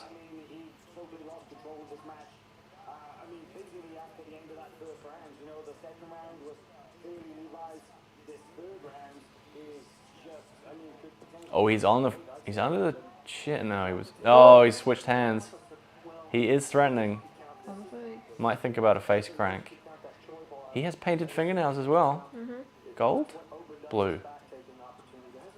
Very sparkly. Not mad at it. Got extra pound. I think sparkly fingernails do give you a +10 to your submission offense. Levi's a stud, absolutely. I don't think many people saw Levi getting through the way that he has, though. You know, getting through Thai. Oh, he's thinking about it. No, he knows there's only 6 seconds left. But wow, domination from Levi, and he is now in the final for $1 million. Wow, incredible. Oops, sorry, incredible.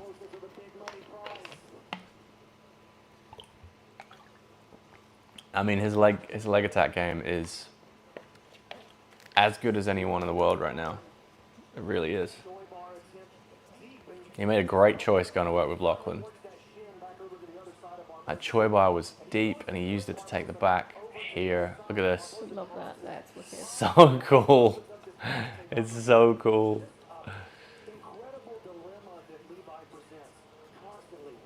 Final's gonna be fire. Yeah, I mean, no matter what, Tackett versus Levi or Kade versus Levi, that's a hell of a final.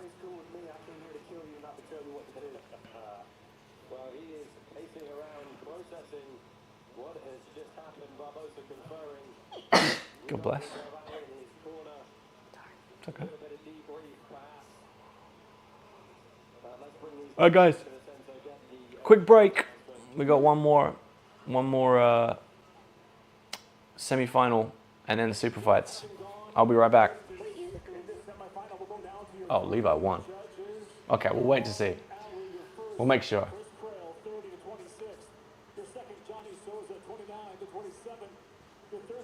26, 29. Yeah, they all gave him 10-8 that last round. Levi is moving on, and I will be right back.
we're back.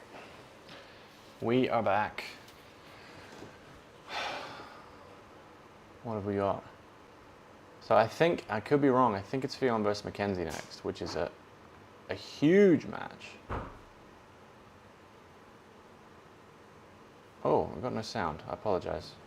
Let me fix that. There we go. Apologies. How you guys doing? Are you flagging? Not as late as yesterday, but yeah, I am not super awake right now. By the way, Jocko Willink getting on the mics, and I can see Rohit in the background. The editor and camera guy. He's a very nice man and very good at what he does. And there's Hanato Lahanja in his beautiful suit.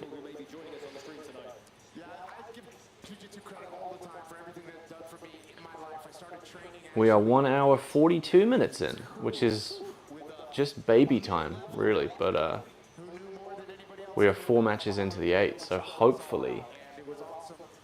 No? 3 matches. God, they're going really slowly, huh? No idea why I'm so extra tired this time, too. Rough. Man, I know why I'm tired. Can we move the company to New Zealand, Jace? Because you wake up at you roll out of bed 10 a.m. on a Sunday, and then you watch the UFC. It finishes at 4 p.m. Does it?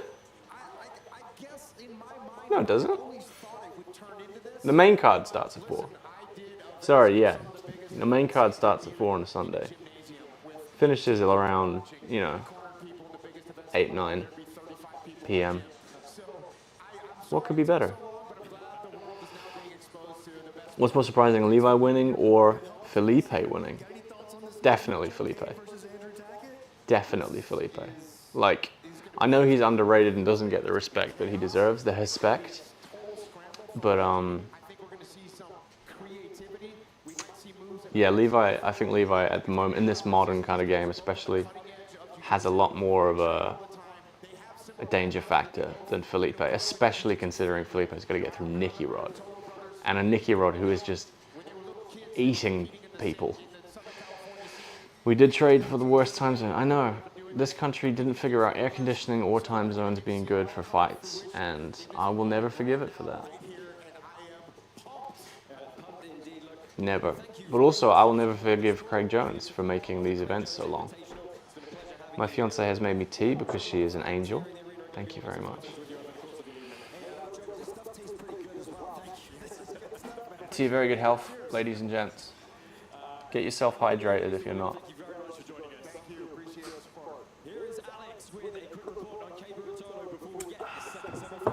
Oh God, now we got Kade versus Andrew. This is a massive match.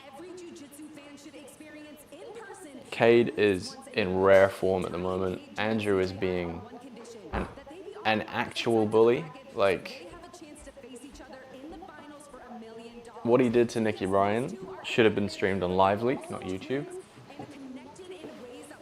That was just rude.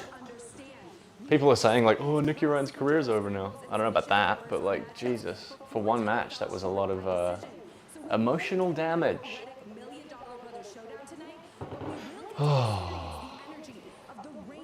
You okay?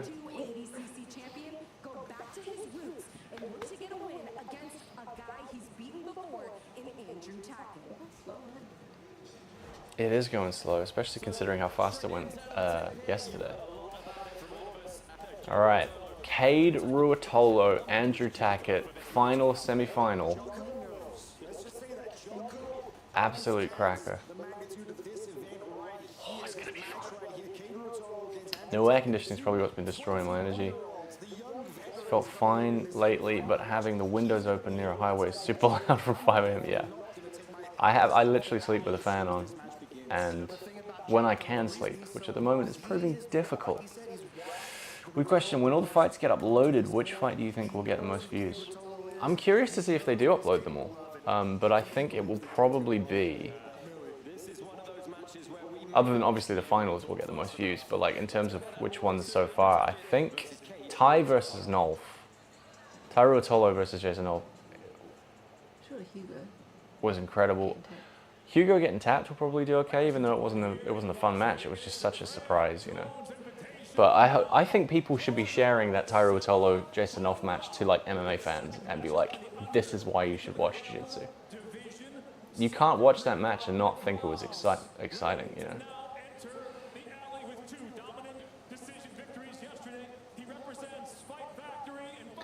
Big upset from yesterday. I had to see that made it well. Yeah, I mean, Victor Hugo is not a big name, but everyone knows he was the #1 seed, and the guy who tapped him was the number 16 out of 16 seed. Look at the spooters! I love it so much.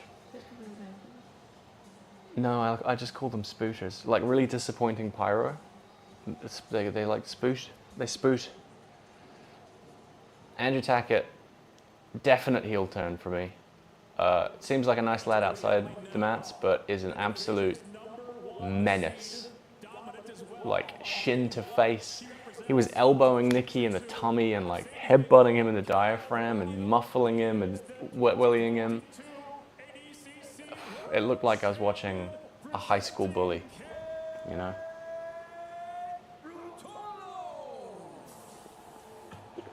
Moreno Gaston, yeah, absolutely. Oh my gosh, Kade's up for it, guys. We're getting a Kade Ruotolo, who's probably more motivated than he's ever been. And then there's Ty in his corner, and Andre Galvao in his corner. That's a hell of a corner to have. Oh, this is gonna be fun.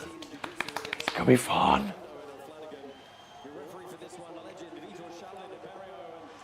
Let's go. Kade is not fucking around. Tackett in on the leg instantly.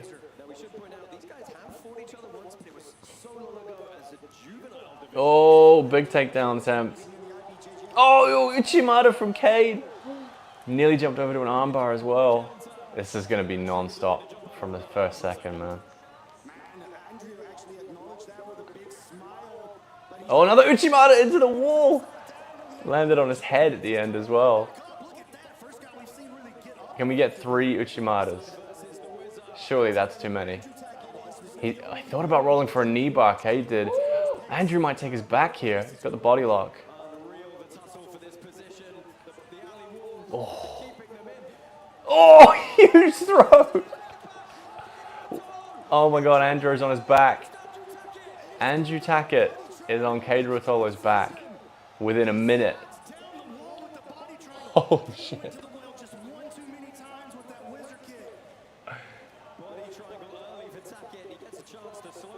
Body triangle as well. Kade needs to be very careful now. Look, Andrew's playing to the crowd against Kade Ruotolo, against the reigning ADCC champion. And he is going to make it very dirty. He's going to be muffling, he's going to be squeezing his head, grinding his wrist bone into his nose.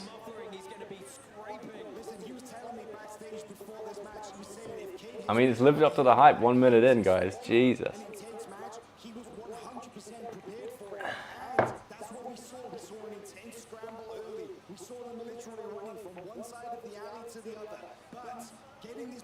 Kade's trying to make some space for his shoulders and twist. But if he does that, he's not going to be able to hand fight.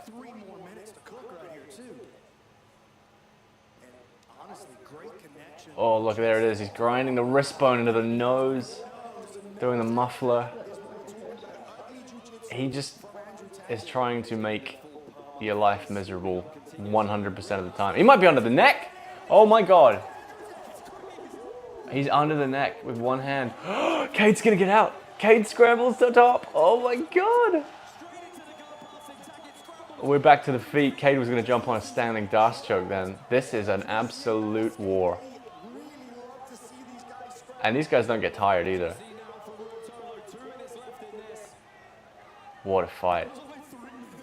Kade is effing incredible. I mean, to get out of a body triangle that quickly.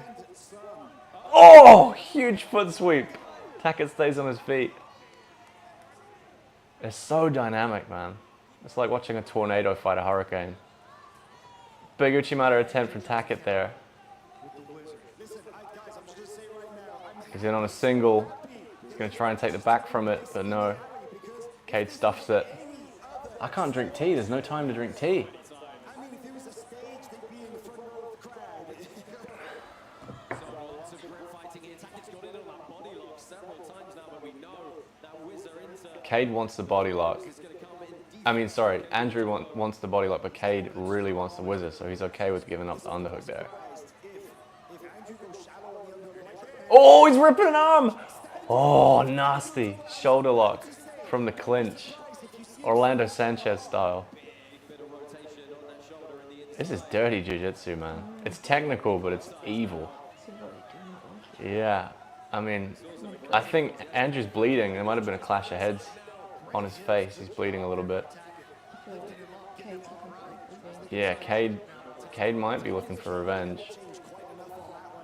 He's got such a good little foot sweep from there as well, from the over-under. Oh, The entire arena is on their feet and the whole place is full. this is exactly what we thought it was going to be as well. Oh, Cade's on the body lock. Oh, huge Shimada from Tackett, but Cade ends up on top. Top half guard with the body lock. He's giving it up. He's giving it up, and Tackett instantly gets back to close guard. Now let's see if Cade can give him a bit of a taste of his own medicine. Can opener. He is happy to play the bully in exactly the same way that Andrew Tackett likes to do it. 10 seconds left. I forgot there's rounds. I was enjoying this so much. He's giving him a muffler as well. And is he muffling him from the bottom? This just looks like... I mean, there's respect there, but these two men are grinding. That's the best round of the competition so far. And that's saying a lot. We've had some good rounds. There must have been 5 or 6 Uchimadas in that round. Andrew got this round 10-9. I mean, yeah, the back take and the body lock is probably going to get it to him. Cade was really aggressive in the wrestling. That is so evil, hey? I don't even know how you train that kind of thing, because if you try that on your training partners, you're going to get jumped in the parking lot. All 10 give it to Andrew Tackett. Cade Ruotolo has lost a round.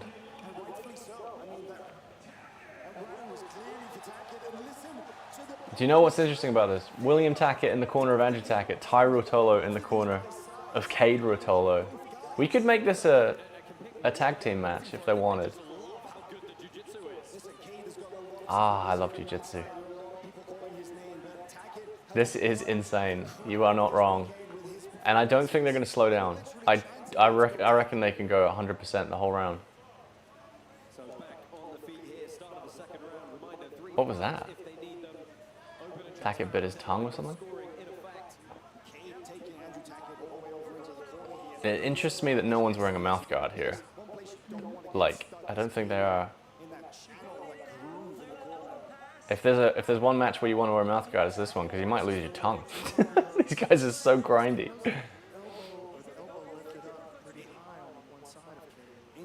Even just the hand fighting and the clinch get. Oh, there's that big foot sweep again. He's so good at getting the off balance on that, but usually he uses it to off balance and then shoots a double.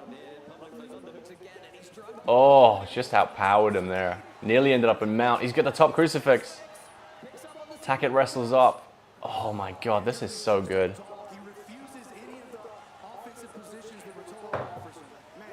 Oh, he had hair in his mouth. I mean, when you're fighting Cade Ruotolo, you're lucky you don't have hair everywhere. Big duck under into the single. Cade's going for Kani Basami. Oh my god, backside 50. He's got a bite on that leg. He's got a bite.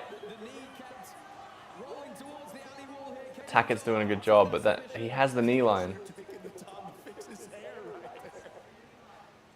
Oh my gosh. This is so good. He is cranking on a straight ankle lock, but Tackett's saying he's not got anything. Wow. Wow, turns the corner. Back to the feet.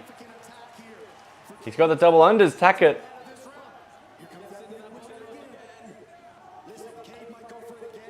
Uchimata! Oh, mwah. Tackett went for the back again, and Kade timed that throw perfectly, but Tackett still has the body lock. He lets it go. Kade is thinking about Darce, and he is... Oh, he's got it. He's one of the best Darces in the game. He's let it go again. Oh, he's thinking Anaconda. No, Tackett's defending really well.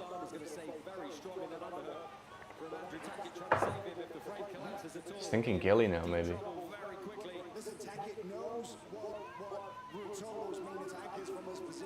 Look, there's that Darce creeping in. Oh, he's got it. He's going to drop the hip as well. He's dropping the hip. No.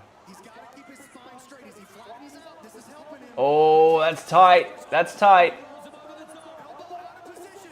That's tight. Oh, he's gotten out of it into a north-south choke.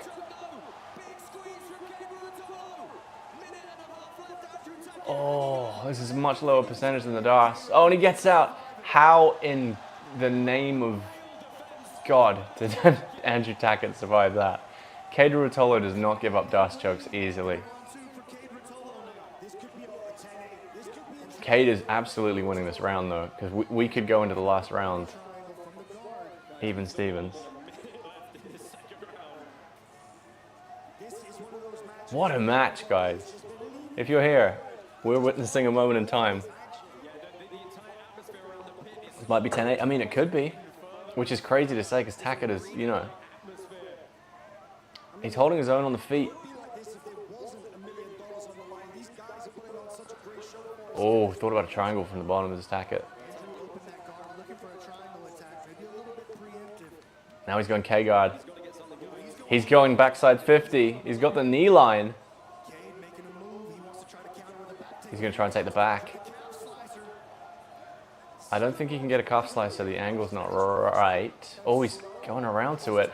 Kade's going to go for a toe hold. They're shooting out now. Oh, he's squeezing on that toe. Tackett is not making a reaction with his face. Kade comes up on top. Tackett's got a reap. Kade just shakes him off. Easy. 6 seconds left. This is incredible, guys. Wow. Oh my God, what a match. What a match.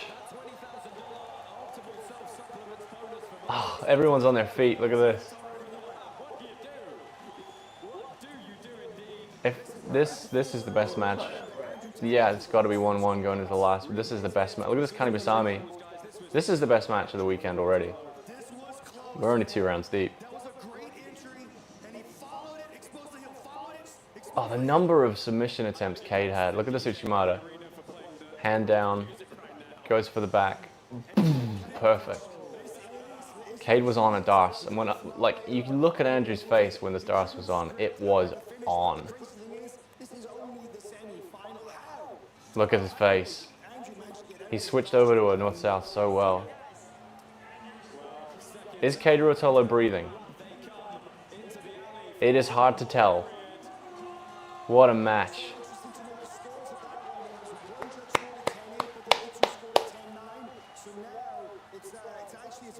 Andrew needs a submission. I mean, it's even Stevens, right?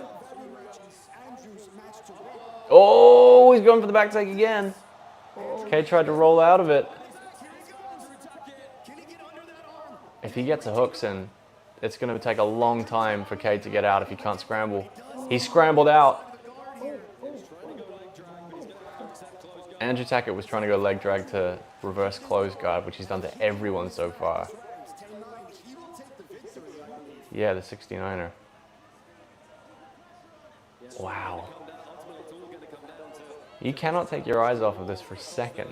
I'm scared to drink my tea.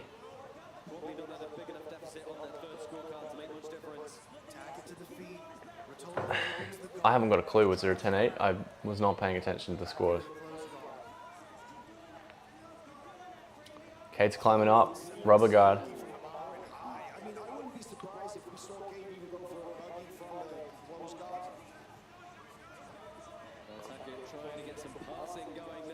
Tackett's trying to get a body lock going. Oh, he's trying to get over to north-south like he did on everyone else. Kade's guard retention is in fast forward. Now he's got an opportunity to put the pressure on Kade Ruotolo. He's putting that same style of pressure on Kade now. Got to say, Andrew came out knowing he needed to win this round. Oh, he jumps the back!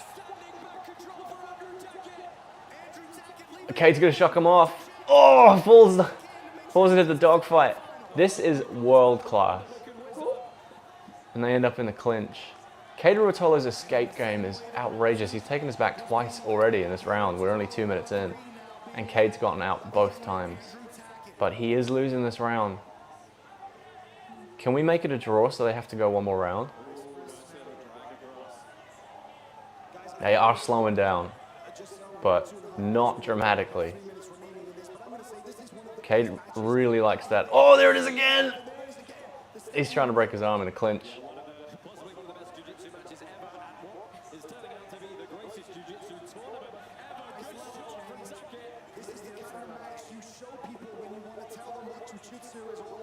Oh, Kade on a big double. Beautiful work. Ends up in the closed guard.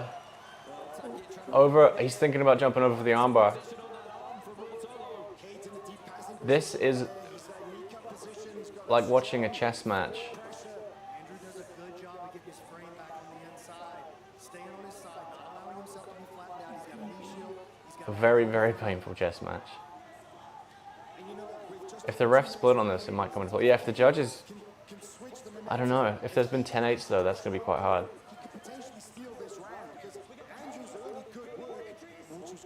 That was such a beautiful takedown as well. They're so high amplitude, they jump into their double legs. Both the Ruotolos do. He's crawling towards the mat. He's going to try and get him into a nasty position in that angle. Oh, yes! Forearm on the throat. It's getting grindy. This is just a competition between who can be more evil. Look. Choke from closed guard for a second. This is one of the greatest jiu-jitsu matches ever. And I know I said that about Ty versus Nolf, but this one's better. This one is better than that. Tackett's thinking K-guard.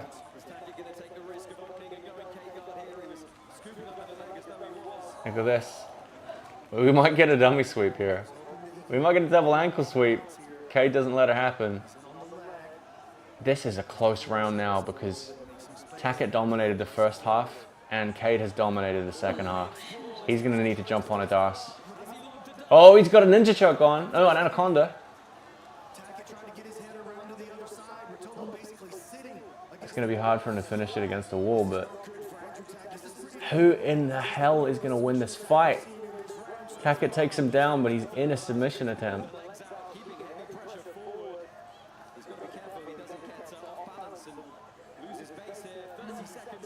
This is, oh, he's got a great angle on that anaconda as well. But he's not going to finish it. He's not going to for room. Tackett going upside down on the wall. Kade rolls him over. Oh, this could be it. 15 seconds to get the tap. Oh my God, Tackett escapes. Who is going to win this match? Buggy choke attempt at the last, oh no, Gogo Plata. Guys, Kade, I think Kade might have taken that, but that is one of the greatest jiu-jitsu matches of all time. Though everyone's on their feet.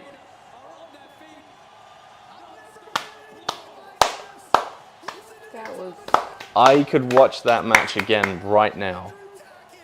You could give that match to Andrew Tackett.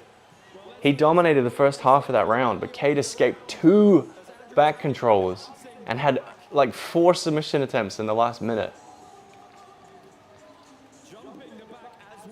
You could absolutely give that round. We won. You guys are absolutely right. That was... How did they keep going at the high pace as well? They did not slow down.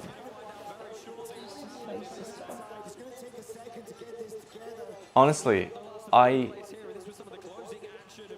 can we go a 4th round? I agree. My heart says, and my brain says Kade won that, but Tackett did not lose this match. Like, he came as close as you can. Look at this. He hits the go-go platter right at the end as well. There are people, I've got texts flying in saying that's one of the greatest fights I've ever seen. People are literally emotional matchside Look at this. Anaconda. and dedication from these two athletes. And then Tackett tried to get out of it by being upside down on the wall. These two guys has to lose here tonight. Let's go ahead and find out who's going to go home. Who's going to Look at the crowd. $1 million. One more round. They're saying one more round.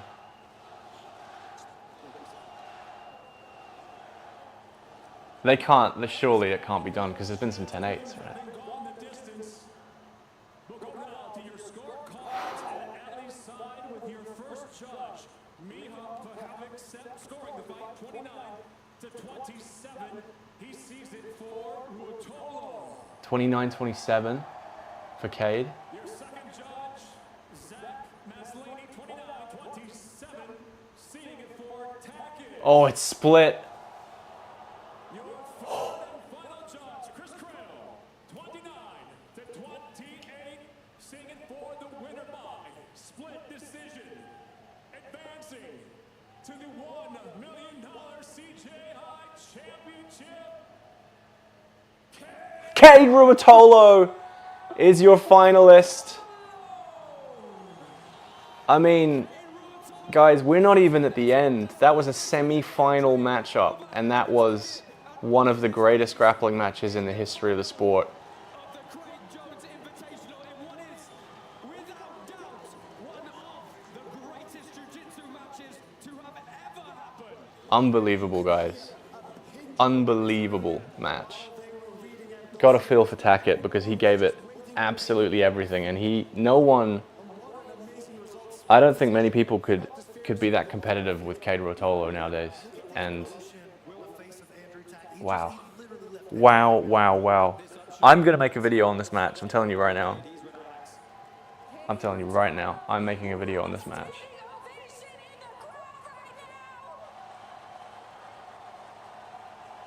Crazy. The crowd was chanting one more match. They couldn't get enough. I don't think a match with that much action could have happened without these alley walls. So what was it like being in there with Andrew Tackett going to war? First of all, hats off to both the Tackett brothers. You know, every time they come step out on the mats, that's what jiu-jitsu's all about right there. You know, true technique, unreal scrambles, and good people. It was. Like, as mean as these guys are, that was a technical battle. One person, it takes two to tango like that, you know? So props off to those boys. And also William in that first round against Rocha, my gosh, those boys always don't seem to amaze me. But man, a hell of a match, that's for sure. Yeah, that was a lot of scrambles for sure. An amazing match. The Ruotolos versus Tackett rivalry will go down in history for sure. But you got the best of that one, and now you're headed to the finals, going to face off against Levi. Oh my God, we still have Kade Levi to go. Excited, you know, super stoked to be here in the final. You know, Levi, obviously, I think we all know what he's here to do. I think there needs to be some sort of different as far as the stalling call for the guard players. I feel like it's too easy to be able just to sit on your mat and wait for the guy to come to you, you know? Oh, Cade's throwing a wee bit of shade to Levi there. All the guard players or anything like that, but if I was to stand up and just do this the whole time and wait for you to overcommit, you know, I think I'd be getting stalling calls. And it's the same thing for when you're playing guard. So I think that needs to kind of be into Interesting. I mean, Cade's a really respectful dude. He's not trying to sass anyone, but he's, Go ahead and advance your name. yeah. Under 80 kilogram bracket. Oh my God. Guys, I've got to ask, how does he have the breath to not only do a composed speech, congratulate his dance partner for You've got to say Kade has had the longer and harder matches than Levi. But he doesn't get tired, man.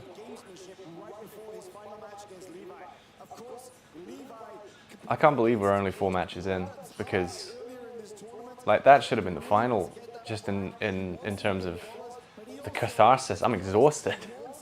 That was so good. I've never seen a match like that in my life.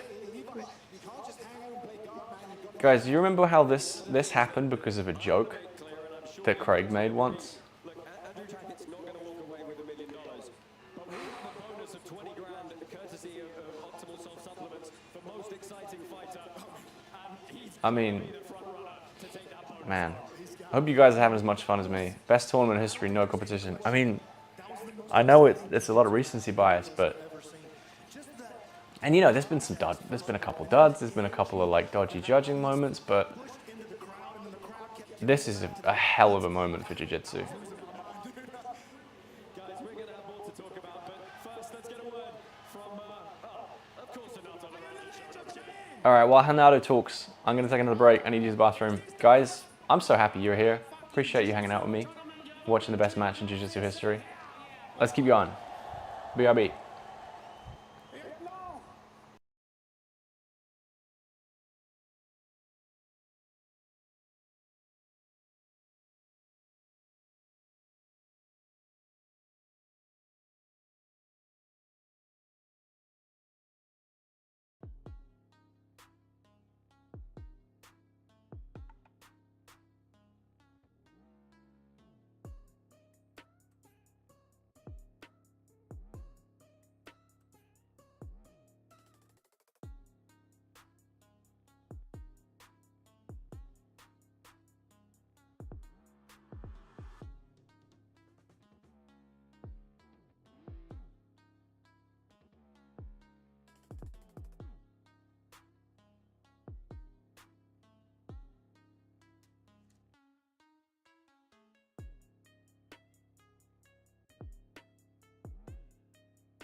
Hello, hello, hello.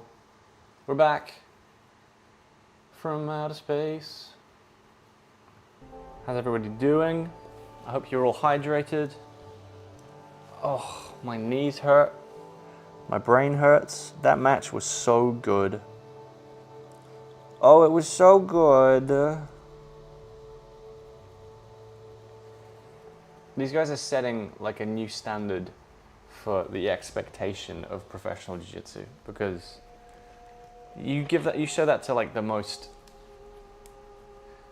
just bleed MMA fan ever, and they will love it. Do you know what I mean?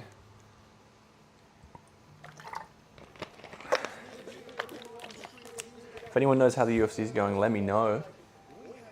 No pressure.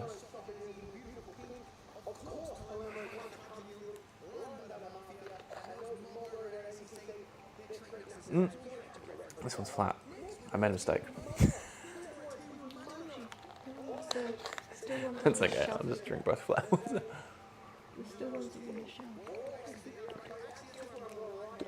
I hope everyone's doing okay. Let me know if you're still alive. It's currently 20 past 3 in the morning for me. Okay. Sorry. This has been the perfect mix of jiu-jitsu, UFC, WWE, and general entertainment. I mean, it does have a, you know, it's been a good, like the presentation's good, but fuck, that match was so good. Ffion versus Mackenzie as well should be really good. Junior Taffa fight was wild. Verbal tap controversy. First child Felipe, the first one. Oh, okay. So he tapped. He said tap, or he screamed, and then claimed afterwards it wasn't a tap. Okay. Frustrating. I'm assuming by the fact that Junior Taffa is involved in a submission that he was the one who tapped, because slapped him after the fight. Uh-oh. That's a really good way to get cut by Dana White. Oh well.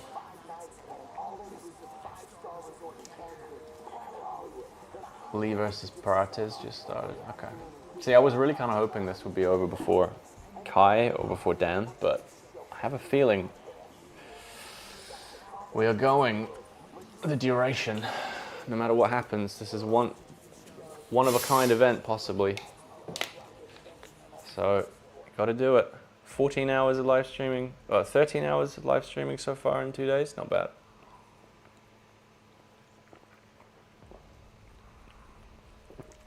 Speaking of UFC, did you guys see that not only did Merab Dvalishvili try and fight someone in the crowd at CJI, Brendan Allen punched Marvin Vettori in the face at the PFL, like in the crowd. They had a proper brawl. I know, all these MMA fans, all these MMA fighters just being, it's just a human cockfight. It's such a gross sport, you know? Love it. I do love it. I have decided to make my life and career based around it. So, joke's on me.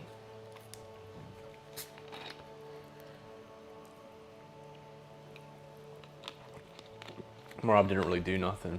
Just Big Brothered his hair. Okay. I mean, Merab seems like a cool kind of guy, but also kind of a crazy guy. I couldn't see him actually rushing and punching a guy in the crowd, but, you know, he does silly things. I think we're one fight away from the Kai, or from the Dan one, right? Lee versus Prates just started. Oh yeah, Tai Tuivasa next. Okay, cool.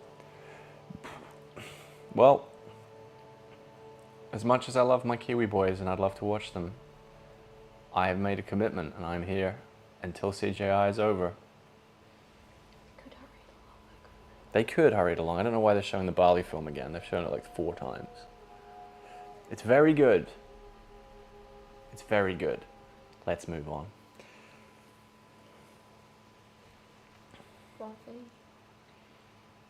We want to see Ffion Davis.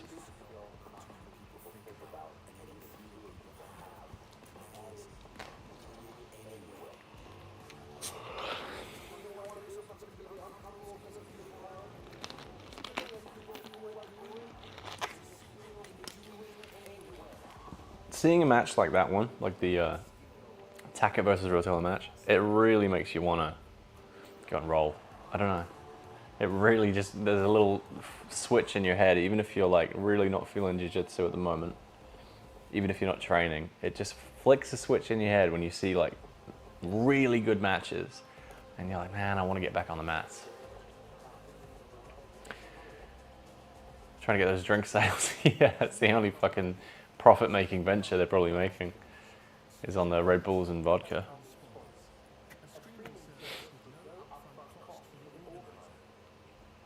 When next match? I know.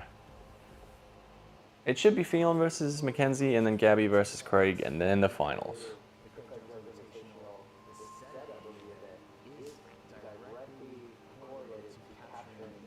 What a weekend, though. My God. Only time I considered it was watching CM Punk not dig for underhooks a single time after like 3 years. Even Jason was like, I can show you how it's done.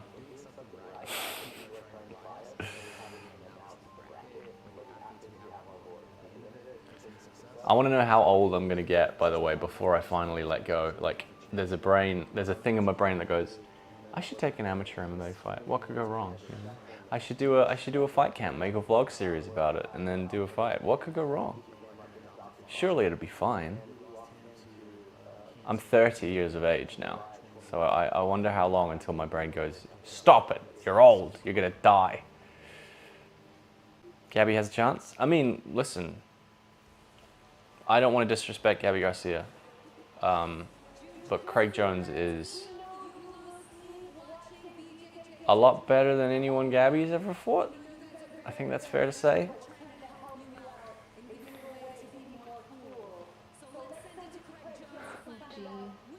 They're giving away the car. It's not fresh. It's got Gordon Ryan's butt stink on it. Oh Jesus, look at Craig.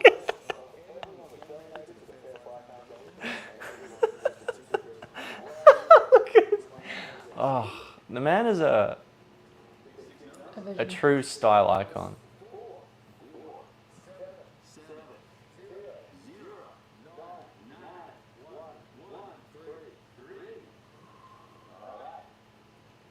Excel spreadsheet. You know this is legit because they have an Excel spreadsheet and a man in a polo shirt.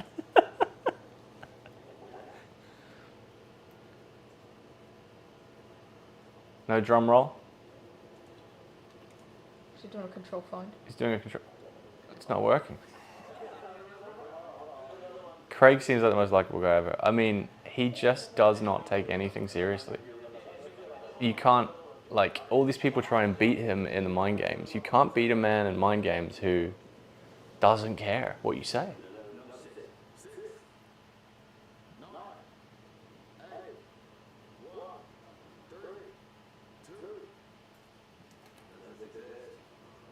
Did I see what he wore when he was going through Ukraine? Yeah, I mean, the guy's brave.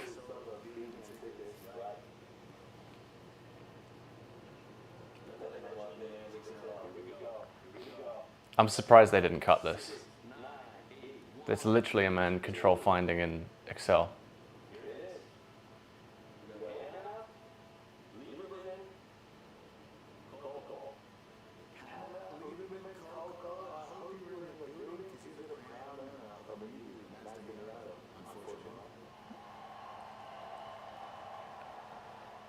Imagine if she's not there.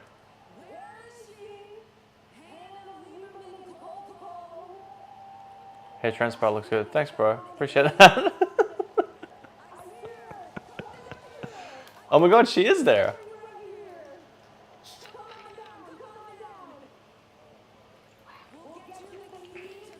I hope she has a driver's license on her.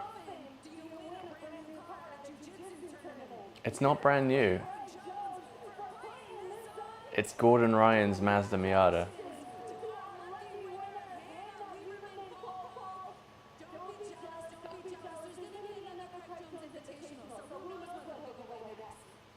Gordon Ryan's house?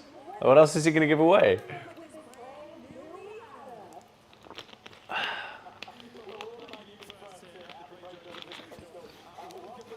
He did that, like, everything that Craig has made a joke of, he's done.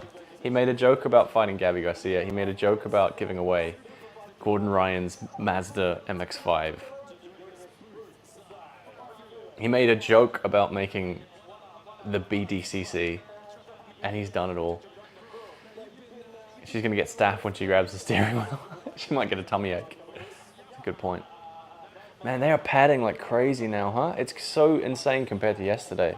There was about a minute between matches yesterday. Where's Ffion?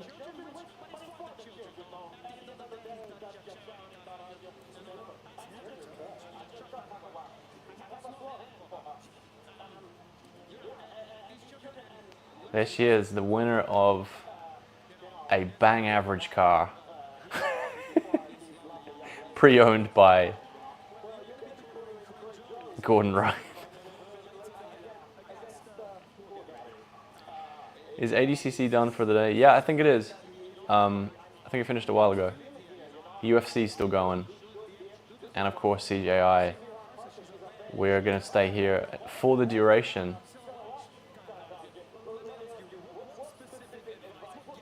Imagine trying to describe this to someone who like didn't know any of the references.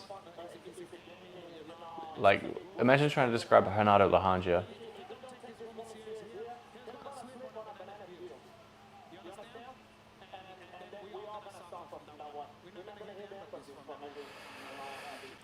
ADCC was on a terrible time for Australia. This, on the other hand, perfect. Well, Australians running it, so you know he's going to care. There's Gabby Hocher in the background. Also, don't you dare talk to me about terrible times, sir. It's 3:30 in the morning right now. I'm the only one in my group that knows anything about fighting sports. Well, that is why we're doing this stream. So you can come and chat to similar people. Lee got slept. Oof, he's having a rough run.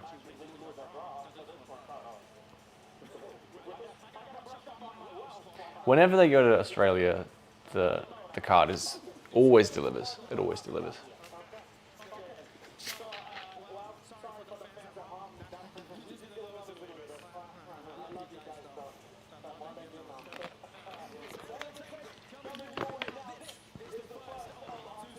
All right, now this is the best matchup probably in the history of women's jiu-jitsu.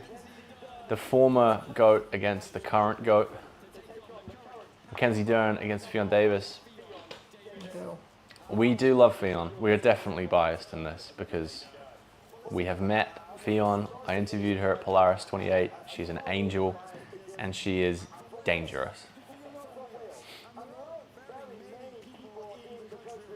Marigali lost. Marigali did lose. He lost via Uchimata to dislocating his own shoulder. I mean, he got put in a Darce choke, but I think he tapped to the injury, so. Excuse me.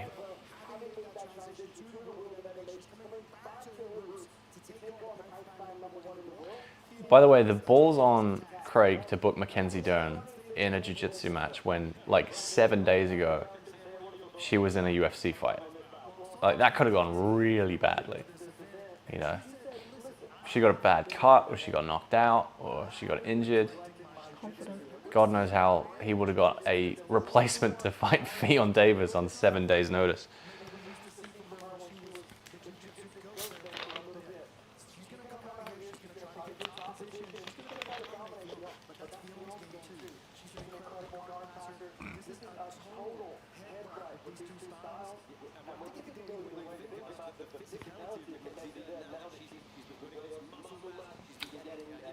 I am interested to see who's stronger against Ffion and Mackenzie, between Ffion and Mackenzie, sorry, because Ffion is, like, physically, she is a powerful girl.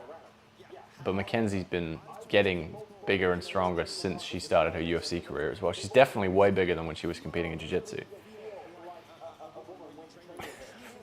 Matt is in the chat complaining that I'm drinking sparkling water. I am drinking sparkling water. It's fizzy. It makes me feel good. Fizzy makes feel good. You should try it.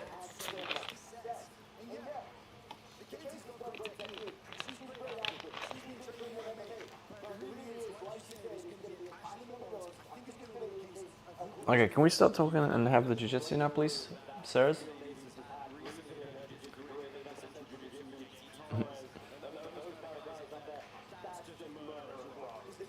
Angry water. Exactly. You're just mad because my water is more aggressive than yours. It didn't fizz, but you get the point.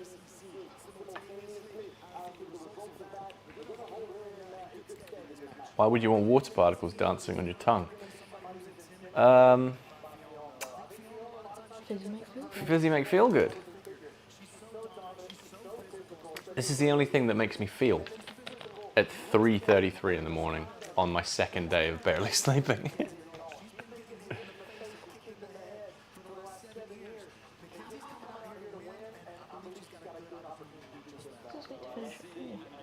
This was meant to finish at 4. It's not going to happen. Let's go, Fee. Oh, that's great. I mean, these ladies are getting paid.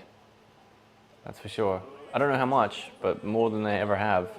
At least for Ffion. I'm sure Mackenzie makes quite good money in the UFC.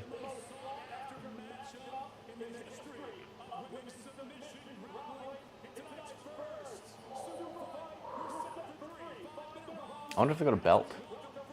I shudder to think what Craig would put on a belt. If he got to design one. That genuinely frightens me.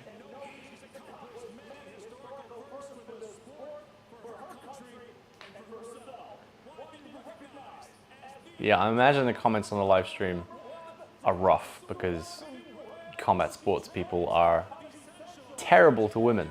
So we're going to keep that out of this.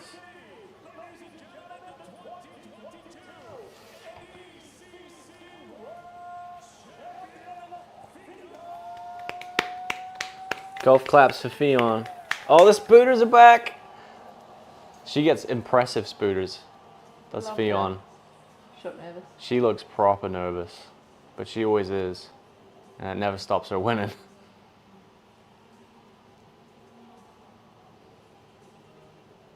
That's Gabe Souza, her boyfriend in her corner, who got beaten by Owen Jones today at ADCC.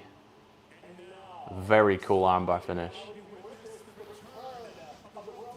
I can't like Ffion because of Taylor Swift. Hey, don't let Taylor Swift get in the way of loving a very technical grappler, okay?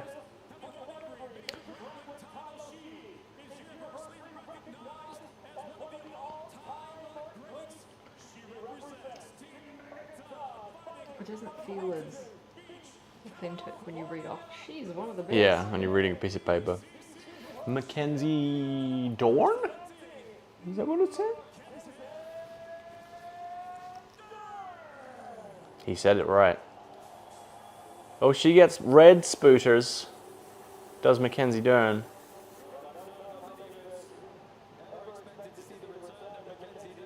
This will be her first grappling match in a long time. Interesting to see. You know, if her game's the same. That's her dad, Megaton, in a corner, I think. What's his name? Megaton.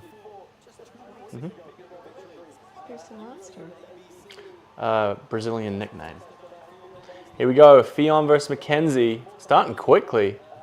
Mackenzie's being very aggressive.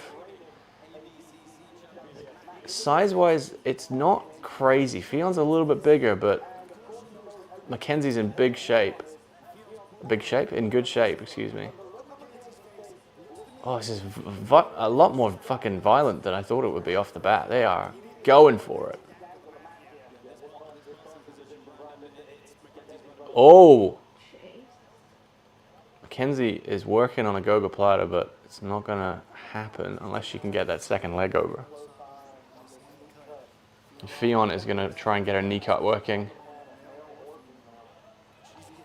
Excellent guard passing, as we know. Getting really aggressive.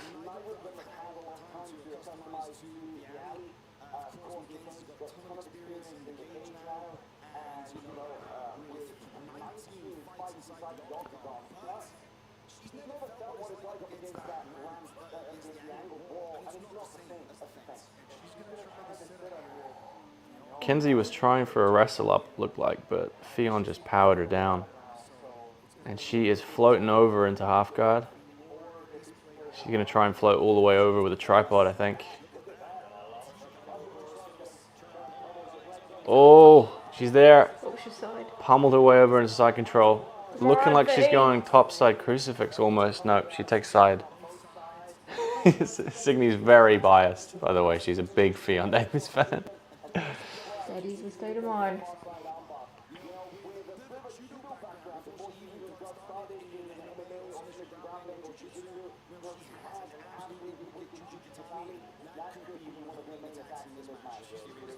She looks like she's thinking about isolating that arm. Going for an arm bar, maybe. Yep. She just switches sides, goes to north-south. Has a Kimura grip, I think. Lets that go as well. Mackenzie gets back a half guard.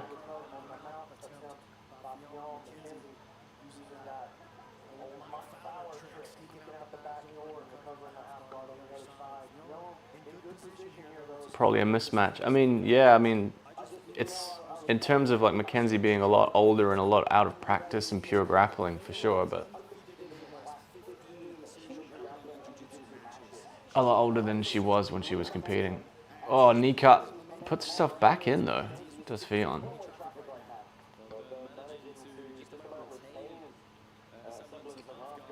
Mackenzie's going double unders.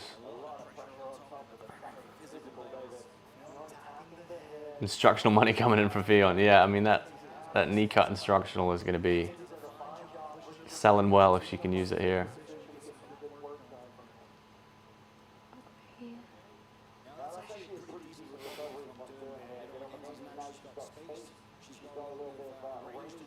Mackenzie managed to get it back out to open guard. Oh, Ffion throws the legs by. Back into the knee cuts.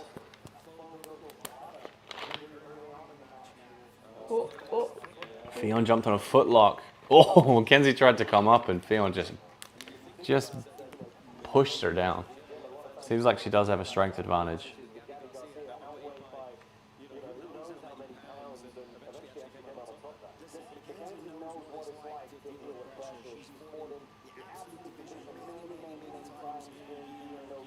Wow, beautiful knee cut. That was so fast. Ffion slides straight through into side control again. 1 minute left in the round. She's trapping the arm with her legs, going into like a mounted crucifix almost. She's got a nice pin on that. She's attacking the arm. Whoa. Might think about taking the back here. Mackenzie's doing a good job of blocking her off with that leg. But Ffion is definitely dominating this round. Ffion's rolling through. Oh, beautiful. She's a bit high on the back control, but she has got hooks in. She knows she's going to go 20 seconds left, so she might attempt a submission here. Flattens her out. Mackenzie just needs to survive for 10 seconds. Oh. This is easily a 10-8 for Ffion Davis. Easily. Oh, she was thinking about the armbar right at the end. Good round for Ffion Davis. But Mackenzie doesn't look too bad at all. Like, she was able to get back out into open guard a few times against one of the best, the best guard passer in the game right now. But she came out really aggressive, Mackenzie did, and Ffion just matched her energy straight away. Definitely has a strength advantage. 10-8 Ffion, you guys are saying?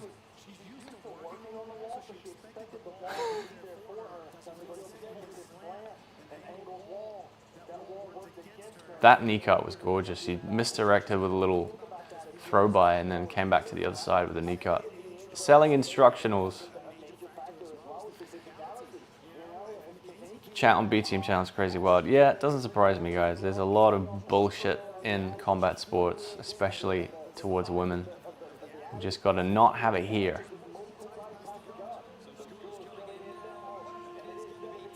Be respectful, that's all. Right, we start again. 10-8s across the board for Ffion, even Johnny Souza. I just meant she's older than she was, when she was dominating. But yeah, Ffion has definitely got the strength advantage.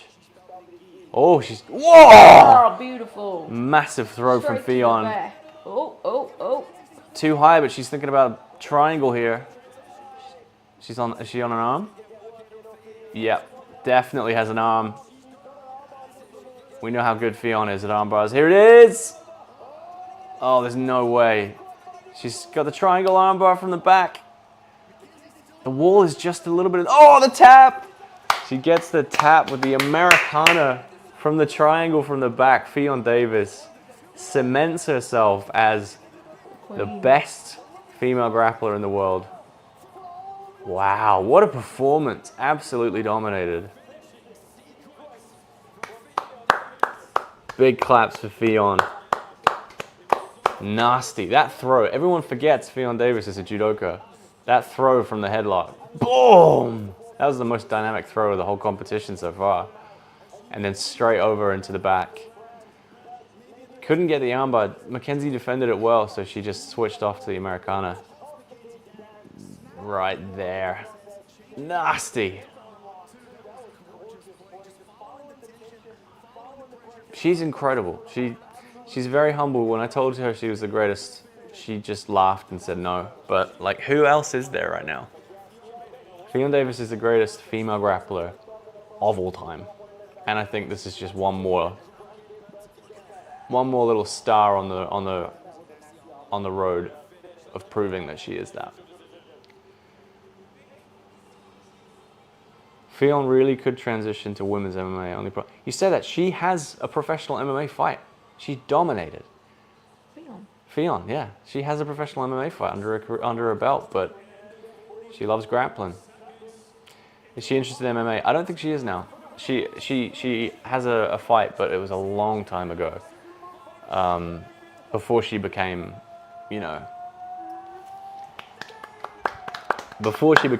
anywhere near how good she is now. But she chose not to pursue it and decided she was going to be a grappler. Oh, we got a medal! That's nice. And it's not rude. Ffion.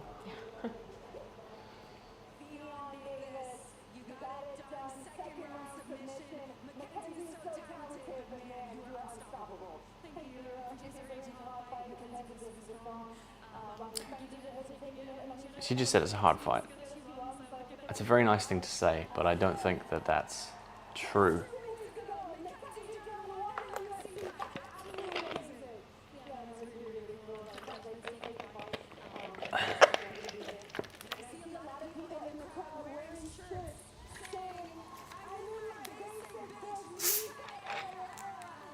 She's got fans.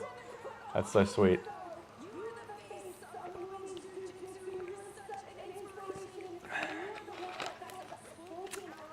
No, Millie, of course. What did the paydays look like? Oops, sorry. Been told off.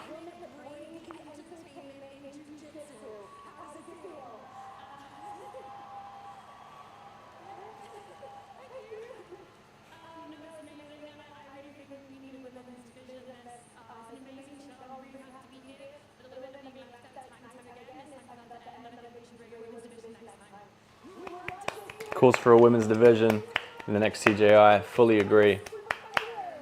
I have no idea what the super fights are paying. No idea what the super fights are paying, but they are paying substantially better than ADCC would. ADCC famously pays the women's champions shit. So, yeah. I don't think it's been released how much they're getting paid, but they're doing better than anyone else has paid, I think, so far. This is great. People are making a good living without needing to transition to MMA. I selfishly wish they would, yeah. Yeah, I get it, 100%, but it's good to see people like Ffion absolutely dominate in this sport, you know. Yeah. MD would have to take a decent sum to make any injury possible. I don't know what that means. Don't risk the injury. Pay for any injury. Mackenzie Dern would have to take a decent sum to make... Oh yeah, absolutely. I see what you mean. Yeah, she wouldn't have taken the fight if it weren't a good pay, especially because she makes so much probably from a UFC contract. But yeah, I mean, I'm assuming that this is probably the biggest payout Ffion's ever had. Well, I'll probably go that far. I don't know, but this is just based on the the history of jiu-jitsu pay, athlete pay, and female athlete pay as well. So that's excellent. But like she said, we need a women's division. So next year, get some ladies paid. Get Ffion for $1 million. Is that Ronnie Cheng from The Daily Show? It is. Did not know he was a jiu-jitsu fan.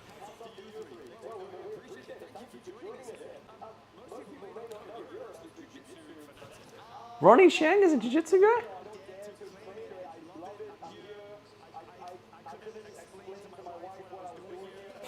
That's funny. Alright guys, next is the one that you've all been waiting for if you're degenerate.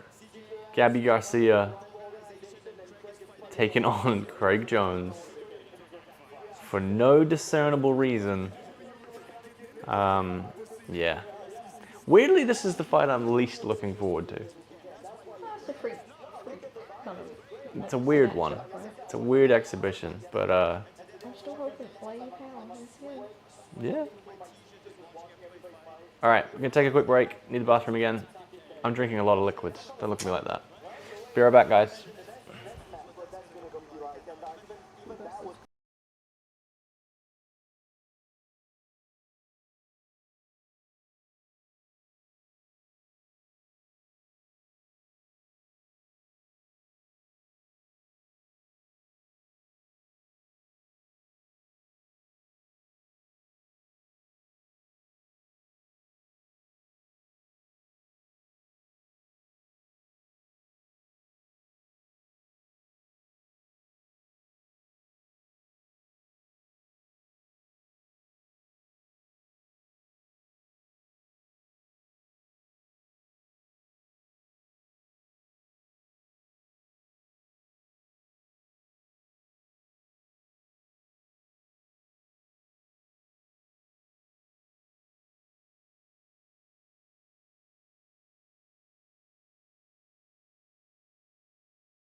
All right, guys.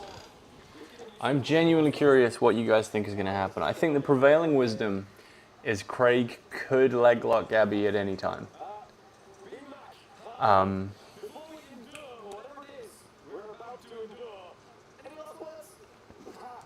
words for Craig, maybe, because I think that Gabby's just gone bury him here in Gabby. Yeah, you know, okay, it's spectacle, right? But if we're trying to analyze this from a sports perspective, you gotta think that you might be riding on Craig. Even Craig really believes that at the end of the day, because he put his own money on the line. But wouldn't you love to see Gabby win this?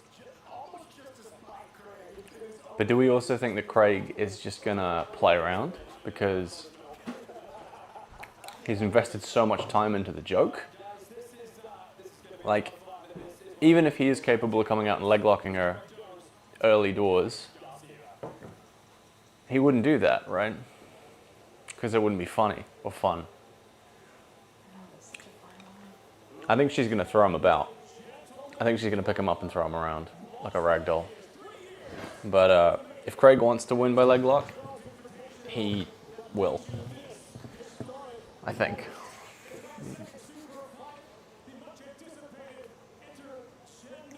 Buggy choke, says Ryan Temples.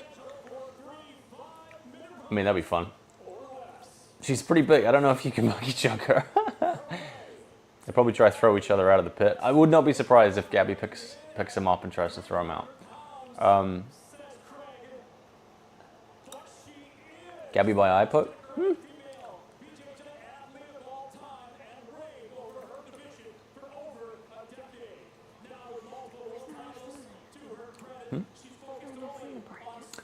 Yeah.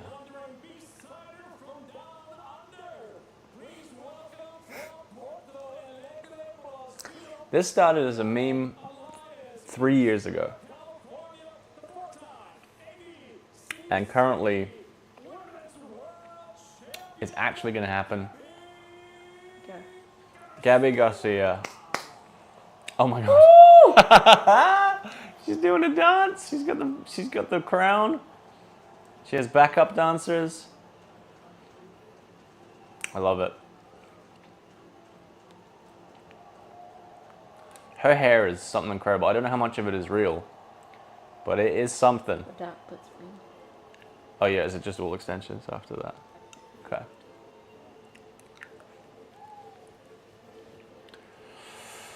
I mean, I do feel bad when I call Ffion the GOAT because, like, on paper, Gabby's the GOAT, but I just feel like when you're that big in a division of over 60 kilo, when you're 100 kilo, you know, I feel like there's got to be some question, like some asterisks.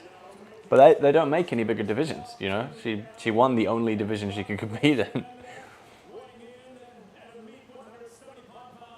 He is not 175 pounds. He's 210 pounds. Oh my god, he's drinking in the crowd. And he's not dressed. I know, but he is genuinely drinking.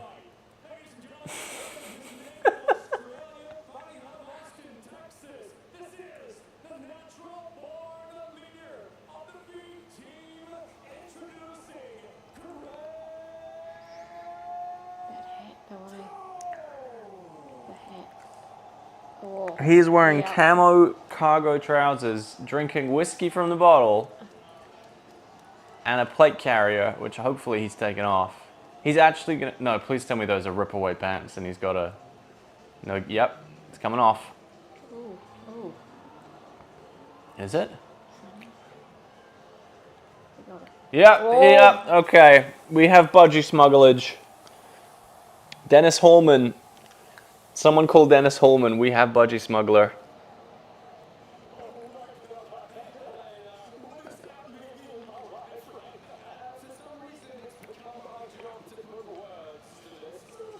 This man, we're living in Craig Jones's world, eh? He's getting booed for putting on shorts. I love it. He is getting booed at his own event for putting on shorts.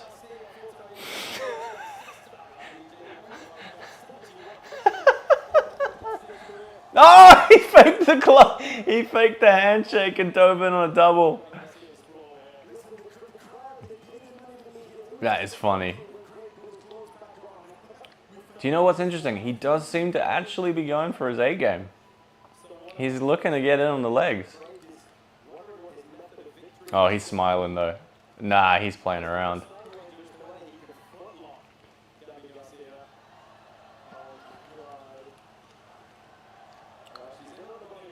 She's got a body. She's taking his back. She's on his back. I hope she picks him up. Oh, he's in on the leg. He's taking the piss. He's only playing.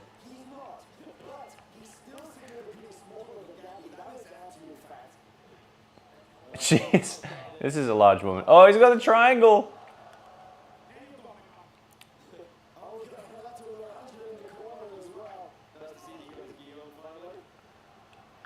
He's pulling her hair. He's playing around. He's got a Renato Lahanja is wearing a gi made of denim.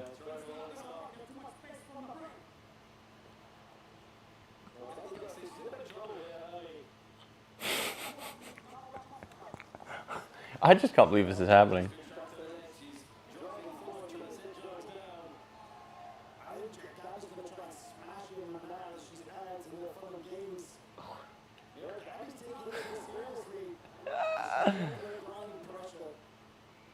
He's hitting the switch. Craig came on top half guard.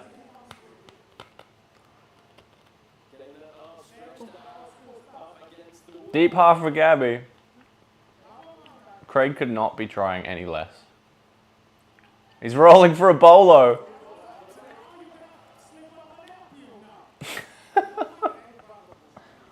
What the fuck is this? Oh. Gabby's thinking about a leg lock. She's shaking his leg. Now Craig's thinking about like toe hold. He's pretending to put effort in. Gabby's. I think the crowd is dead silent because they know that this isn't actually a real match. Gabby's really doing it. I'm not convinced she's giving it everything. You sure? Yeah, Gabby's not giving it 100% either. But Craig is really just playing. Sure? I mean, I don't think Gabby would come in with this hair if she was giving it 1,000,000%. He is tying her hair to the gift wrap and taking the back. Going for an arm lock.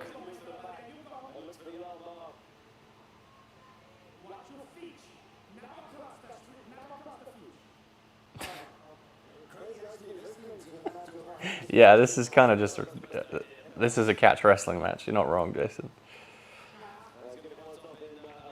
But also a comedic catch wrestling match.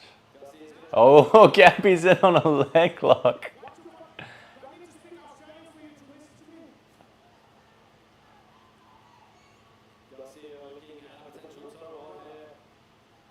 He's going to try and roll for the back, watch.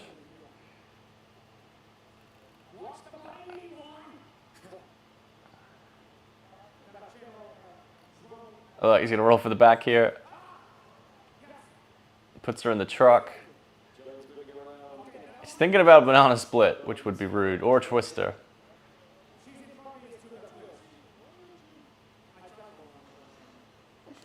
This is kind of awkward, guys. It's weird. It just feels like neither of them are taking it seriously.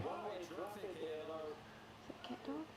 Gabby going for cat dog octopus guard. I mean, it feels kind of funny that this is on the same card as that Ruotolo match. She's got a Craig Jones is my bitch. She is wearing a Nogi rash guard that says Craig Jones is my bitch.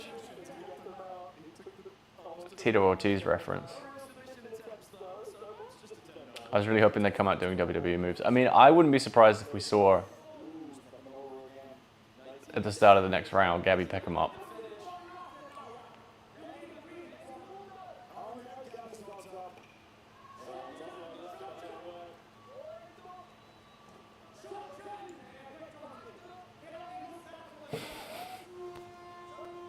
You may be mad, but this is peak jiu-jitsu.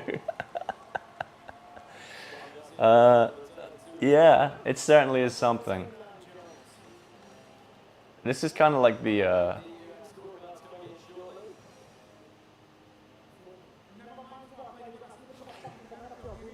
He said he's doing foreplay.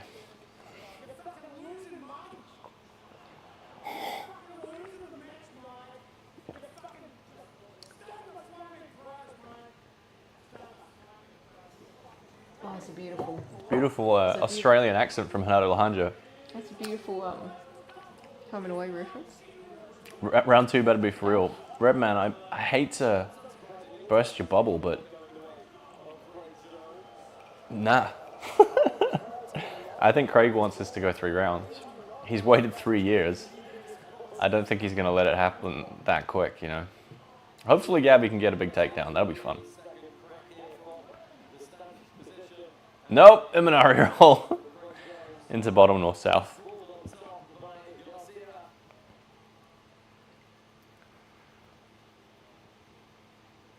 Craig's trying to do octopus guard, trying to sell some instructionals. Gabby's not trying. Yeah, I don't think she is.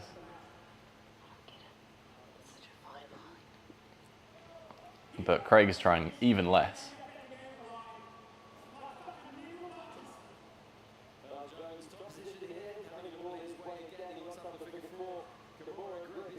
It's kind of awkward. I don't love it. This was funnier as a joke.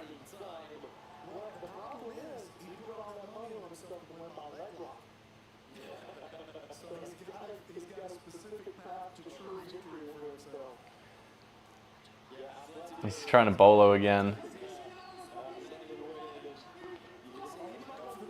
He's going twister. How are you going to twist her? She's enormous.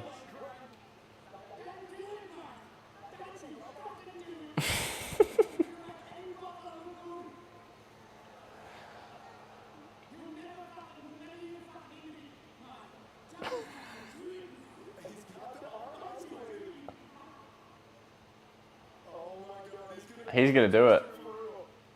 He's doing it. He's going to twist her.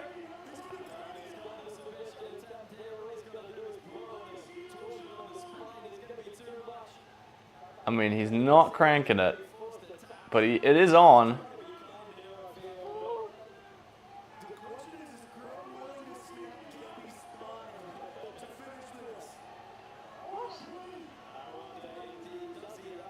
He's going to let it go, surely. I mean, oh. No, he's just playing. This is what happens when Craig enters comp drunk. Oh, he's going calf crusher! Gabby's just put their thumbs up.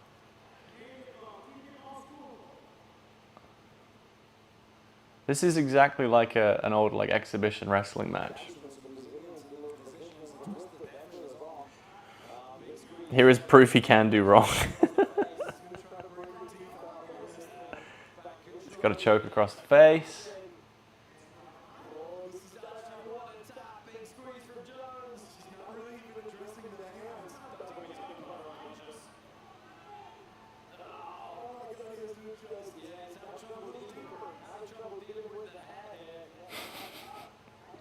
I'll be honest, I'm ready for this to end. Alright, he's going for a leg lock. He's going for a heel hook. This must be the end. Oh, Gabby actually legitimately slipped the heel there. Oh, that's on. Please don't blow her knee out. She's not going to tap. Oh, God, it's actually bending.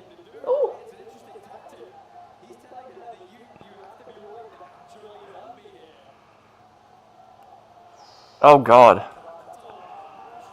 Oh, this joke will not be funny if she actually breaks her knee. That's nasty. This joke will stop being funny because she does strike me as the kind of woman who just will refuse to tap. He's going for a toe hold, if thought about it.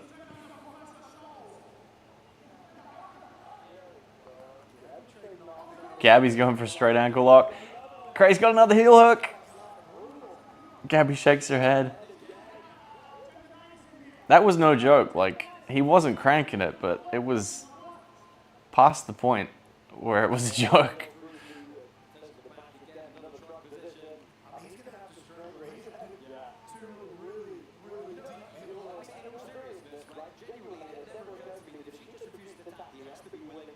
I don't think he's willing to break her leg, but that was pretty nasty.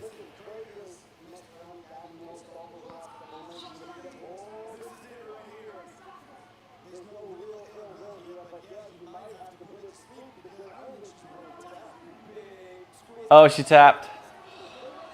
Tap to the choke.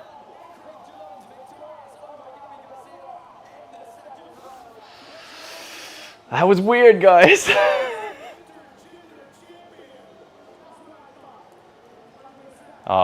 I'm really happy that they're actually friends. It's really sweet.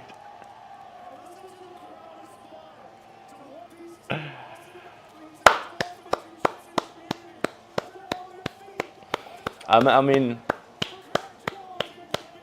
it started off as a joke. It was a joke during it. But it's kind of sweet that they're friends and Gabby's in on the joke because she's been the butt of jokes for literally her whole career. And she's getting paid for this. Getting paid well.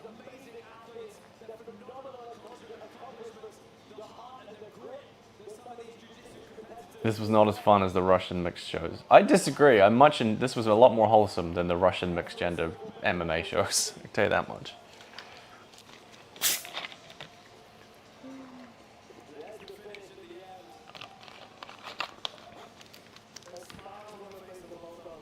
Oh dear. I mean, I could have done without this, I'll be honest, but it was kind of sweet. I'm ready for the finals now. I want to see Nicky Rod. I want to see Kade. The Russian shows. I know they set up the women. I know they set up the women to win, but still. Yeah.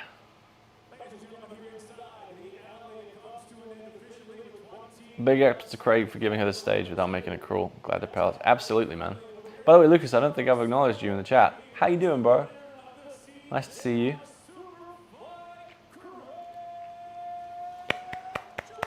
Spooters, big spooter energy for Craig Jones. He is sweating a lot, but that's probably just the high blood pressure and the steroid use. Good. Missed yesterday. Had to make it up for it today. Man, yesterday was wild. It was a long stream. I stopped being able to see in color.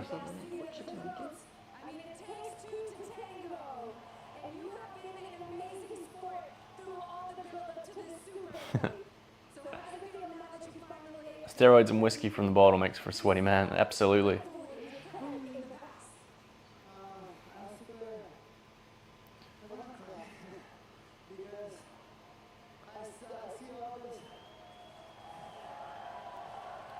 Gabby Garcia, emotional.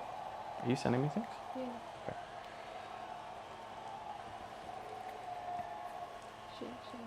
Yeah.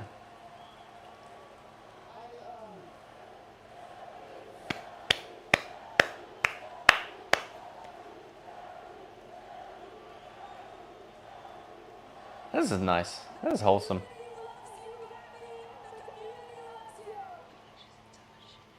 Oh yeah.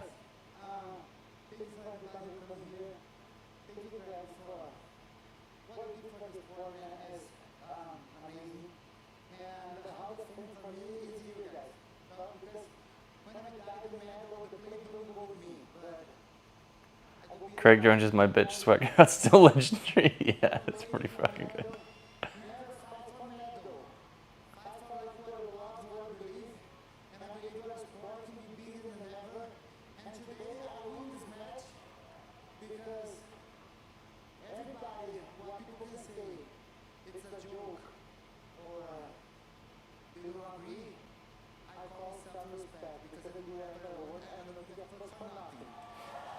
Fair fucks to Gabby.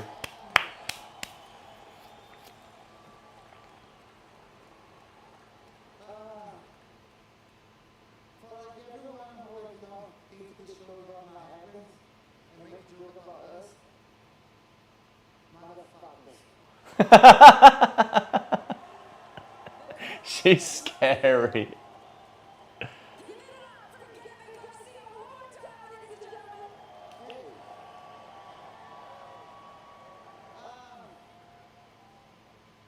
I competed at the ATC for 18 years, and 2 days ago my brother died. He's 17, and it's for you, brother, for you, my mom, my dad, my family, and for you guys, who just like for CJI, and don't trust like for us, now sit down watching the show because the numbers don't lie. And for you more, pick up like the Hall of Fame, and look at this here. This is my Hall of Fame. Gabby Garcia calls out Mojas and she says, "This is my Hall of Fame." Fair play. Fair play to Gabby Garcia. I mean, she dominated the sport for a long time and got paid bugger all to do it. Jones. Now, Craig, you had a few level up opportunities there, but was it just the love that you have for Gabby that made you not want to stop this?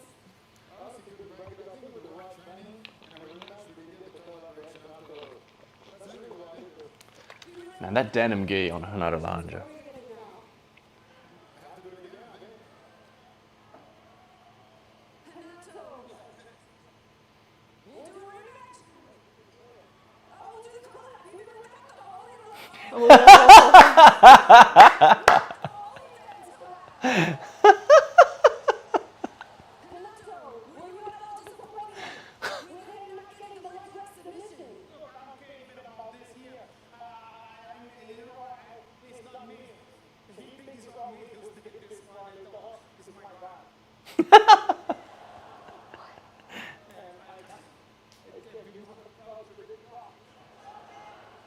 Oh, what this? Do you know what? I love jiu-jitsu. It's so dumb. It's so dumb.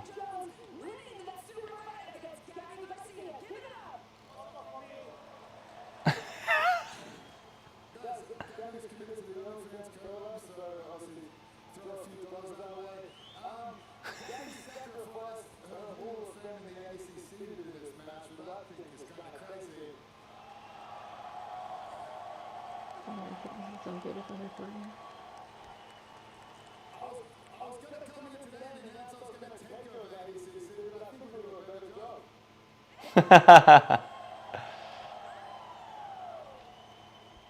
Give it up one more time for your main event, super family, ladies and gentlemen. I mean, weirdly wholesome, weird match. What weird? Came from a joke, but they're friends. Gabby obviously feels like this was worth making a stand against ADCC to do. And she seems grateful for Craig for trying to get the athletes paid, you know? Which, yeah, and obviously a lot of charities being done for the floods in Brazil through Gabby, through this event, so that's cool as well.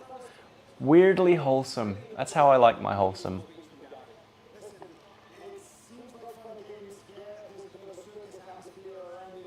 Guys, 2 matches left, and 2 men are going to walk away with $1 million smackaroonies. Well, after the tax man has their say, but you know what I mean. $1 million up for grabs. Woo! This is where it gets interesting. 2 lost by decision.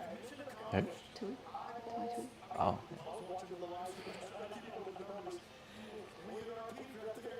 Easy win, Nicky Rod.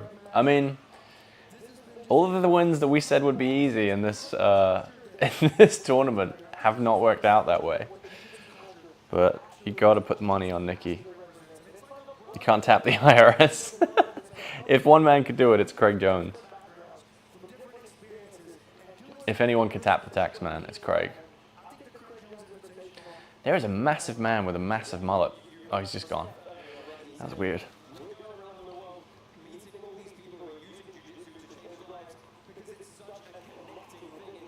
Oh, guys, 3 hours, 20 minutes in. They lied to us. This is when they said it was ending. They said it would end 20 minutes ago. but you know what? The jiu-jitsu has been good enough that I'm not even mad. I think I'm sadly going to have to sleep through Izzy's fight because otherwise I might die. But I will watch it again in the week.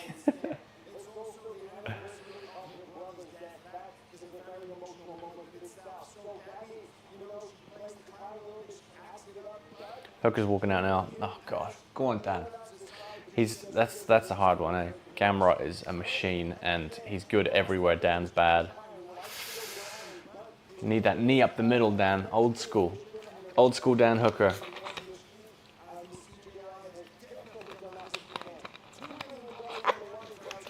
I've got to say again, hopefully the financials end up making sense here and it can become a regular. I mean, the financials are not going to make sense, but it seems like the person who's put up the money doesn't care, and they might be wealthy and or altruistic enough to just keep doing it.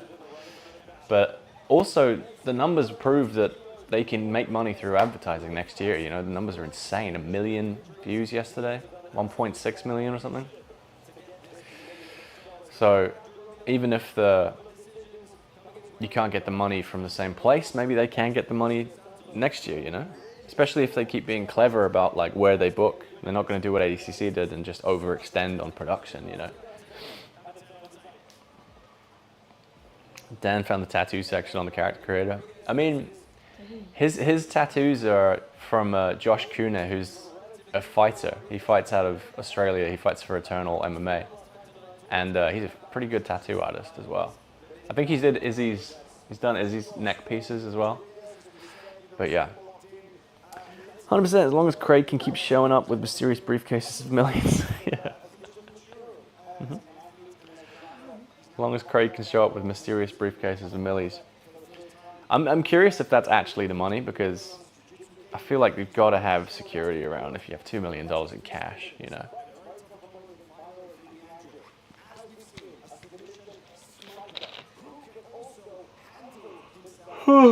So it's the big boy final first, which I think is good because we all know that Levi versus Kade is the highest level technical matchup, you know. But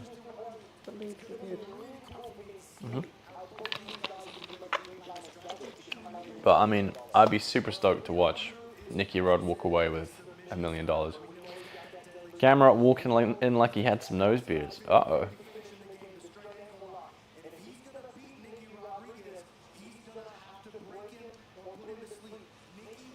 Big yawns. Sorry guys, I've had 4 hours of sleep since the last stream. I think I only had like 4 hours of sleep before that stream, so I'm running a deficit, but that's okay. We're here.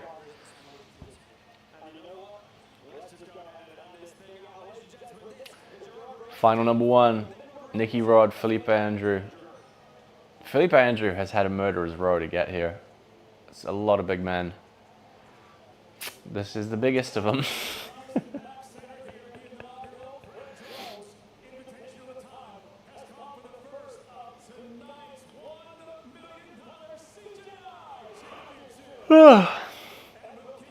I'd like to take this opportunity to remind you all, if you're looking for rash guards, so you could have the possibility of winning $1 million in a tournament one day, because you'll need a rash guard, I recommend X-Martial. Purveyors of fine jiu-jitsu equipment and rashies, and if you use the link in the description, you get yourself a 15% discount off anything on this store, and you give a little bit of money towards the channel, so you should definitely go and have a look, see if there's anything you like. They came out with a new anime line recently, including, I believe, like a Sailor Moon sexy anime girl rash guard in men's, which weirdly tempting. So if you want to be that weirdo, grab that. 15% off. Thanks to X-Martial for supporting the channel. Sorry, did you say 5 rounds? Is this a 5-rounder? Anime is such a red flag. Anime is a green flag, sir. I may have just finished my first anime in about 15 years, so don't come at me. If you come at the king, you best not miss.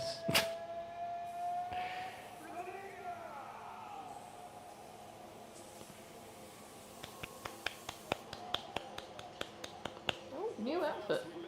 Oh, he switched back to the old one. Nicky Rod came to play. Oh, here we go. $1 million on the line for the first time in submission grappling history, guys. Crazy that we're actually here after all this time. Here we go. Oh, Felipe Andrew tried to slide by. Nicky Rod barely moved because he's the size of a school. Andrew sits to guard. Nicky's going to want to get that body lock passing off early doors, I think.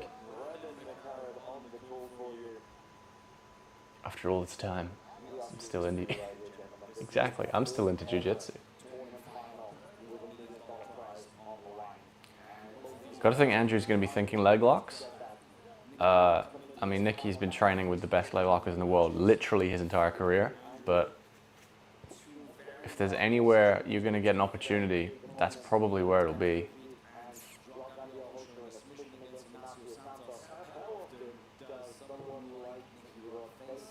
Nicky Rod final at the same time as Dan Hooker fight is rude. I know, this whole weekend is rude. Oh, Nicky just smashed his way through to the back. Wow, that was bold. The commentator just said they're going to see a quick finish. Maybe, maybe not, but give him some credit. Oh, wow, what a counter by Felipe. Nicky Rod wrestles up. We're in close guard. That was a pretty early call to say we're going to see a quick submission here.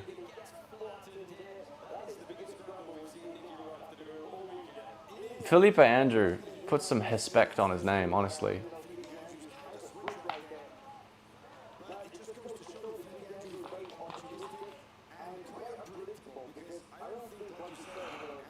Nicky really needs to keep his base low. Andrew's already gone in on the legs once, which is more than anyone's been able to do to Nicky so far.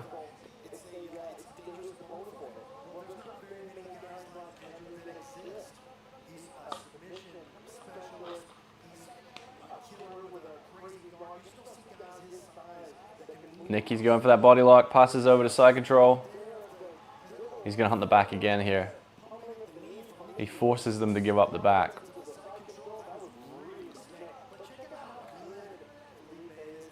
We're in the corner now. Oh, no, we're not. We're not in the corner. We're just off one side of the mats. $1 million on the line.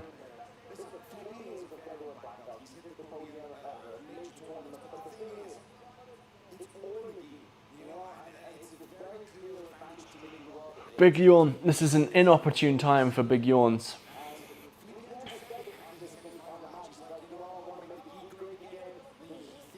Oh, here we go. He's on the back now properly. Andrew is scrambling. Nicky Rod is on him like a dog with a bone. He's going for that pin. Going for a ride. He's wedging that near side leg from Turtle.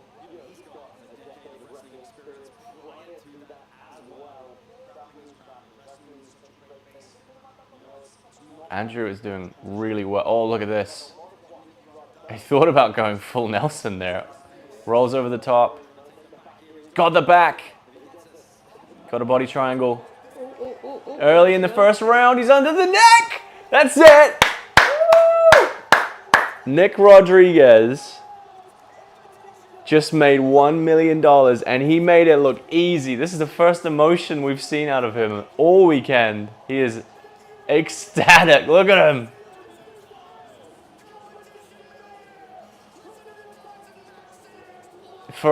Wow. Gotta feel good for the guy. Just had his first kid. Just made $1 million.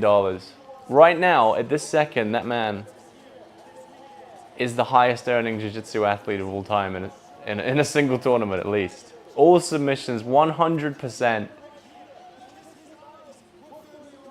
He made it look easy, man. He was never in trouble.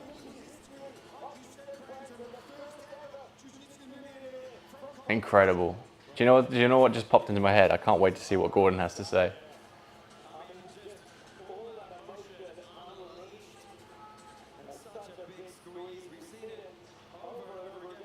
Wow. Beef jerky about to go wild. Yeah. There's going to be a lot of truck sales and beef jerky sales, I think, in the near future. All submissions, though.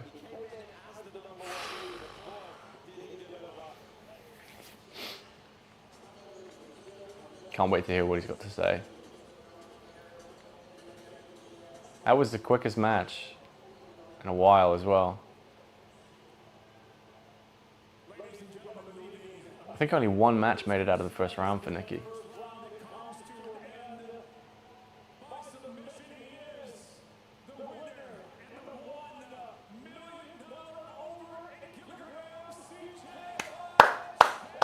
Incredible. Nick Rodriguez wins $1 million. Writes his name on the leaderboard. Look at the emotion. There's his buddy. Oh, there's the briefcase. That's gonna feel a little bit better than any medal, huh? Any ADCC medal? That's gonna feel a little bit better, I think.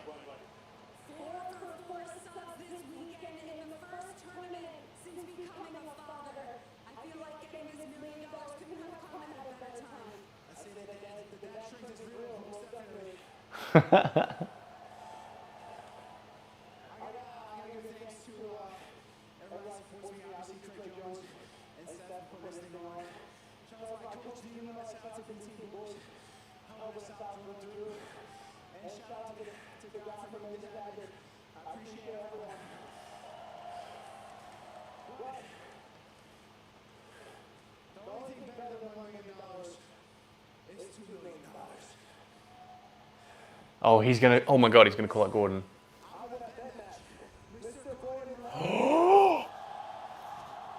He's putting $1 million up against Gordon.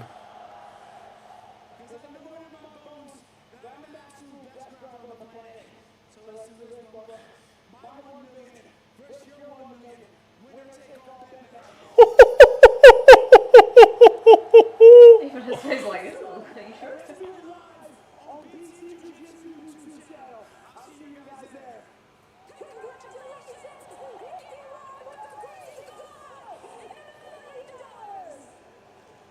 There is nothing better he could have said in that moment. That was a WWE style promo. He's just tried to put the $1 million up against Gordon Ryan's $1 million for what would be the biggest match in the history of the sport. Yeah.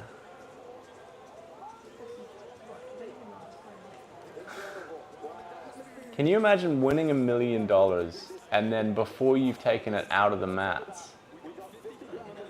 betting the house? That's not betting the house, that's betting probably more than the house.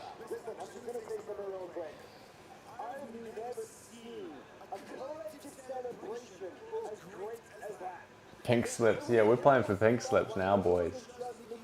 Holy shit.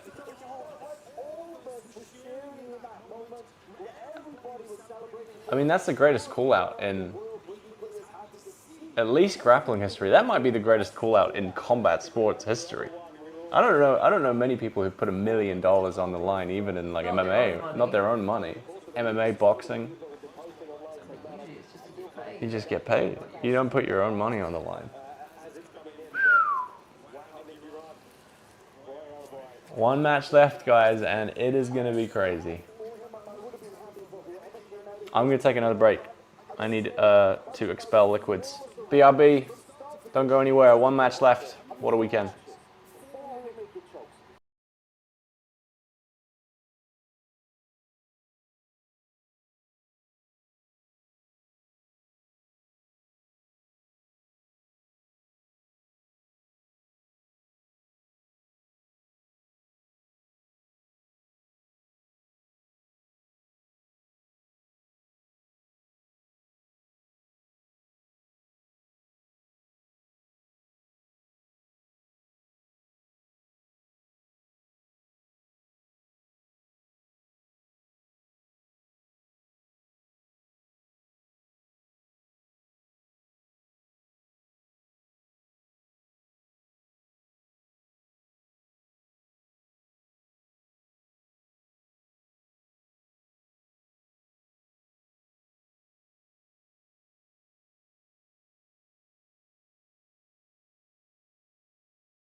We back.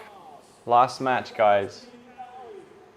We are coming up on 14 hours of streaming in 2 days. Pretty sleepy.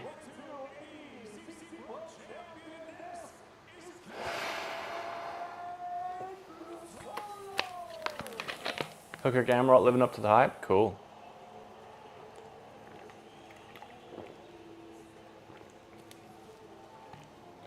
Dan's one of those guys where it seems like whenever you write him off, that's when he's the most dangerous. Unless your name is Islam Makhachev, which, you know, he's a little special. Let's say he's a little special.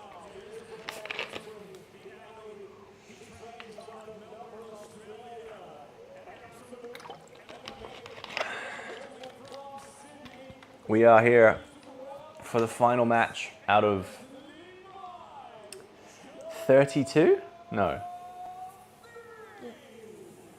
34. 16, 16, and two super fights, right? Yes, the 2 super fights next year. Yeah. I don't know. I can't do maths, especially not at 4:37 in the morning. But a lot of matches, a lot of streams. I just want to say, if you were here for the last one and you're here still, I appreciate you guys. Thank you so much. This has been fun. I thought no one would show up, so every person is a bonus. So thank you guys so much. I appreciate it. Let's go! Kade is coming out like a bat out of hell. Levi sits to guard instantly. Kade looks pissed off. Oh, look! Kade's mocking him. Kade's doing the butt scoot. Here's the thing. He can't fuck about. Levi's proven that the past 3 matches. Look, he's already on the back. Oh, Kade Ruotolo! Oh, he just spat all over that back take attempt.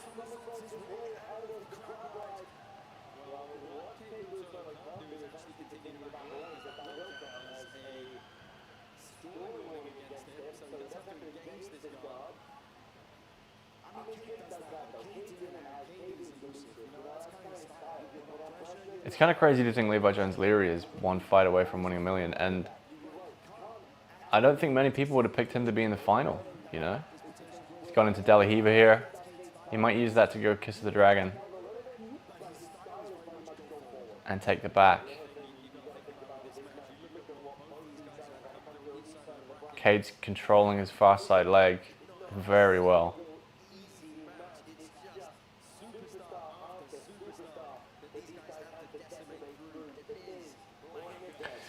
Glad to have a companion. Your 9-hour stream yesterday will get me through the work week. You're going to just replay it. That's cool. I didn't even think of that. Yeah, it's sitting there. It's not going anywhere.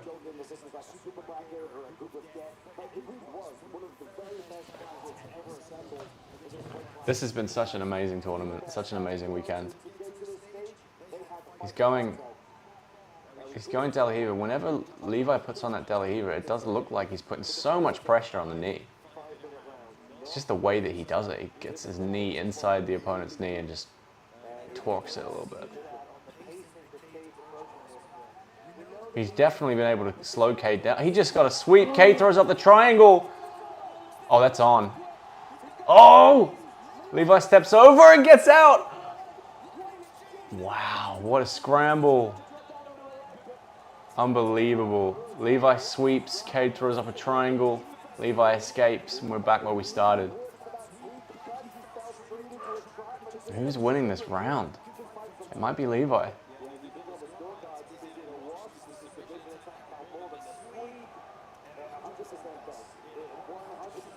I think we're getting USA chants in the crowd, which is my least favorite thing, especially in jiu-jitsu.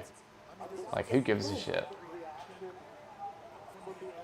Nick thinks Kade. Levi's got that underhook De La Riva. He's trying to probably go to the back from here. Switches over to the overhook. Back to normal De La Riva.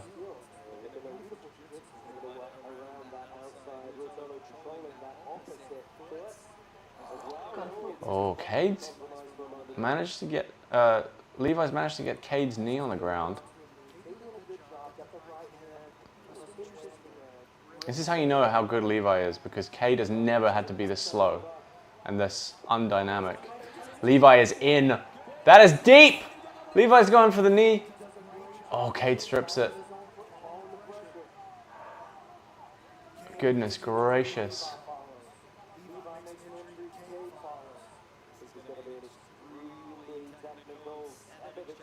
He is making Kade fight this fight in his wheelhouse at his pace, and that is very clever. Might put Levi ahead, I agree. I think Levi is... Oh, he's going for the foot pin. I do think the Ruotolo foot pins would play havoc with Levi's usual game, because if you can't lift his foot off the ground, he's definitely not going to be able to get into K-guard or into De La Hiva. Speaking of K-guard, jumps into K-guard. Oh, he's got a bite. He has got a bite on this one. Oh my gosh, Kade is so dynamic in those escapes. Goes for a knee cut. He might have had that. He might get that one. Levi's got his other leg inside. Levi is playing like a shadow of Lachlan Giles. I know he's always had a similar game, but since going over there and training, you could be watching 2019 Lockie G. 9 seconds left in the first round.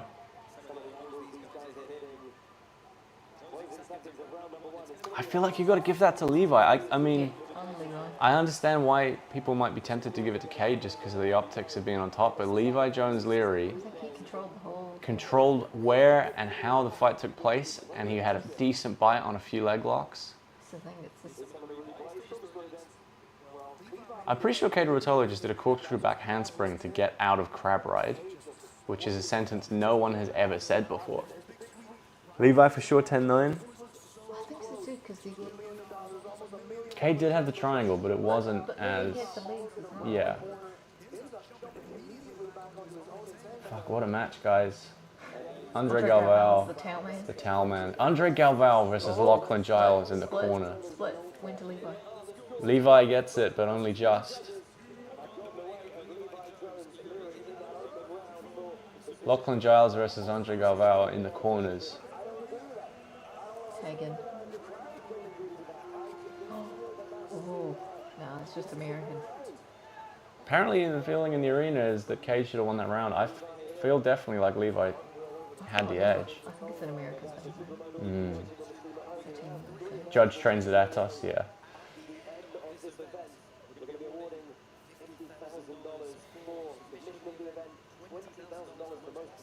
You know, Kade knows he can't get sucked into playing that same game. He's going to be trying a lot more dynamic stuff, I think. No, he goes straight back down at the knee cuts again.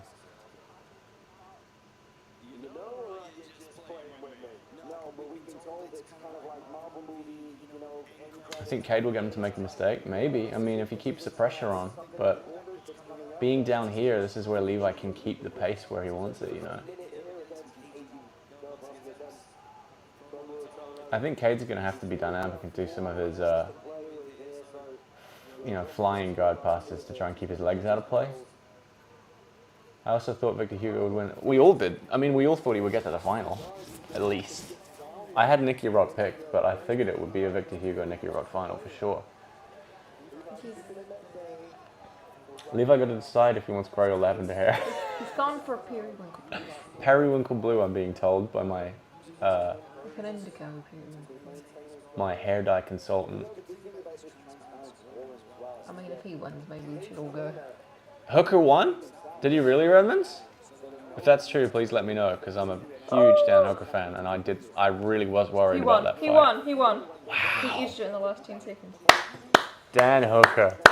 Let's go. New Zealand.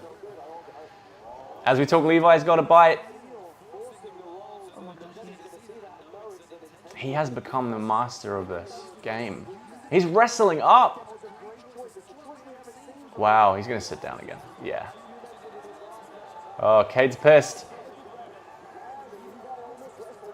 Levi was going to wrestle up again because Kade turned his back. Kade, I mean, he did say in his semi-finals winning speech, he's mad at guard players winning because he feels like they're stalling.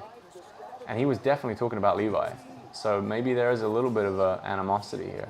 Well, then make something different. There's a knee cut. No, I think he's going to have to do some. I never thought I'd say this. Cartwheel passes. I think he needs to keep his legs out of play, and he's so good at them. And Levi's got this De La Riva, reverse De La Riva K-guard attack, you know. He's tying him up like a sexy Christmas ham. He is tying him up like a sexy Christmas ham. Very true. He does look a little bit like a Christmas tree with the green and the hair. Oh, big can opener from Kade.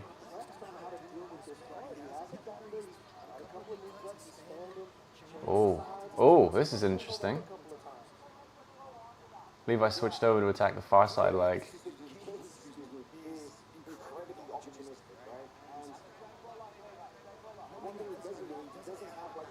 Kade comes back on top with the pin. Levi's guard retention is just incredible, but Levi's wrestled back a few times, but he always got... Yeah, I think it's one thing to wrestle up against Kade, but then when you find yourself standing there looking at him, I think Levi knows that that's not his best path to victory, and there is $1 million dues on the line.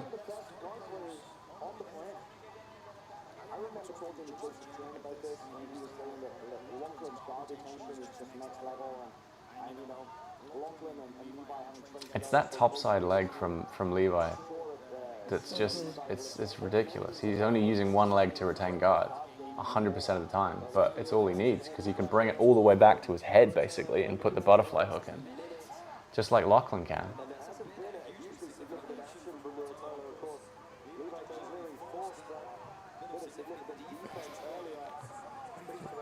Kade's thinking of a back step here, but he's going to give his leg to Levi if he does that. But again, this has got to be Levi's round. I mean, the only thing that happened was that wrestle up. Oh, Kade was nearly in there. Oh, toe hold from Kade. No, there was no control.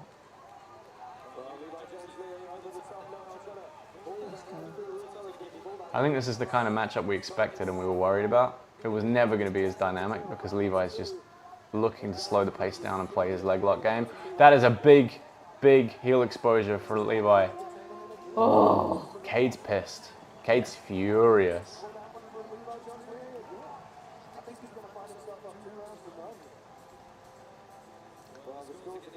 Kade's going to get this round, I think, for sure from Judge 3. I mean, I think it's a Levi round again. Like, the only thing that happened was this wrestle up. Couple of little exposures. No submission attempts, really. Kade's going to be fucking pissed off if this is the way he loses $1 million. You know? Especially with his hatred of guard players.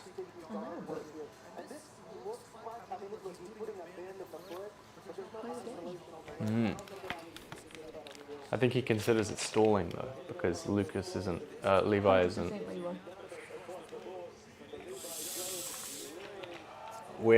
The crowd's mad. I just saw a girl behind the camera there get really furious, but this is Levi. Levi absolutely won that round. I don't know what they're worried about. But what do we see from Kade Ruotolo? He knows if this goes the same way, he loses.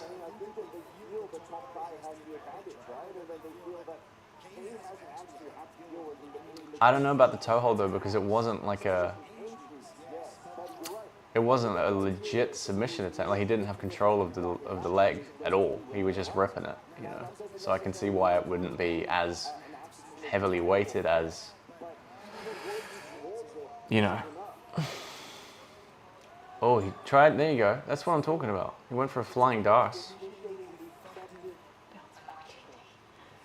Look, as a dog guarded every takedown with a 0.5 second guillotine and his rubber bouncy boy technique. This is the last round of the weekend, guys. 4 hours deep. Thank you guys for hanging out. I appreciate it so much.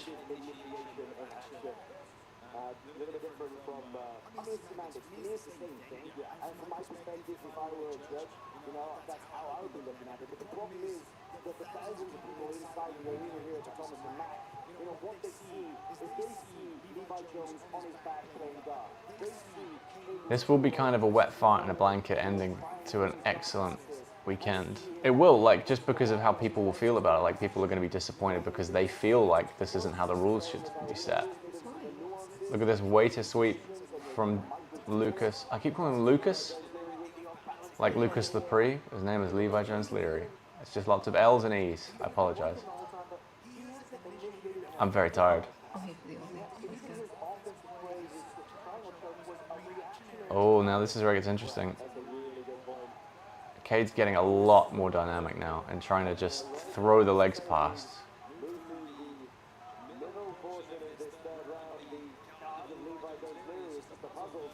I don't think he hates the guard as much as he hates guys who are hard to pass and don't attack. Yeah, I get it. I know he's, you know, but I think he just doesn't respect the game plan. Look, he's literally giving him his back. He's just giving his back. He put his hands on his hips and turned around because he wants Levi to do something. I think he's trying to say, how is this any different to what he's doing? You know what I mean? Like he's laying back. I'm engaging. But probably meet your doom is our catchphrase. Mm. And if you can't pass the guard, don't make the. The guard retention of Leary is not what's scoring him points. It's the fact that off those guard retentions, or even sometimes just initially, he's then hitting offensive actions. Can't blame him. Yeah. I mean, I understand both points of view, you know? Especially when there's $1 million on the line. I get it, but Kade needs to try some stuff that he's not tried yet. He's giving up the leg every time he tries to, because he's trying to pass on his knees, you know? I feel like he needs to do his usual dynamic passing style.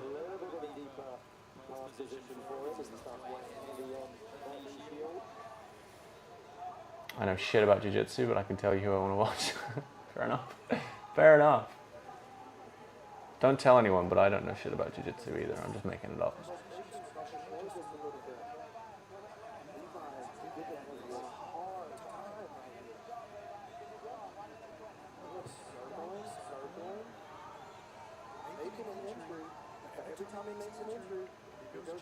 It's crazy Levi's able to do this with one leg, you know? He's not going to get past. He's going leg drag, but he is giving up his other leg to Levi. Yep. Oh my god. Levi's guard retention is incredible. But that might win him the round, even just that, like. But that's not going to be enough. He needs more than a round win. He needs to submit him. Although, no, I lied. This is a 5-rounder. I forgot. Excuse me. That's the good question. Can Levi... Oh, the muffler! Can Levi do this for 5 rounds? Is Kade eventually going to slide through, you know?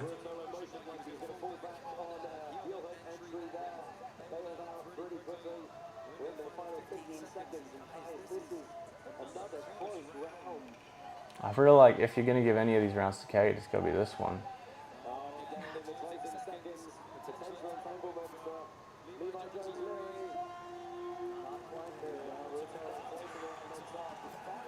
I don't know. I might give that one to Kade, but nothing happened except for that one near guard pass. That's literally all that happened. Levi didn't expose any heels, didn't get any knee lines.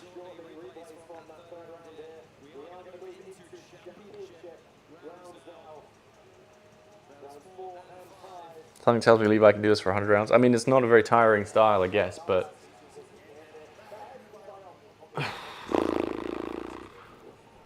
he loses this round, he's in trouble. Oh yeah.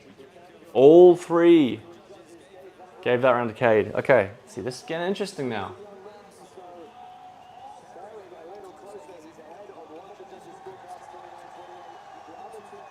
The crowd is heavily in Kade's favor.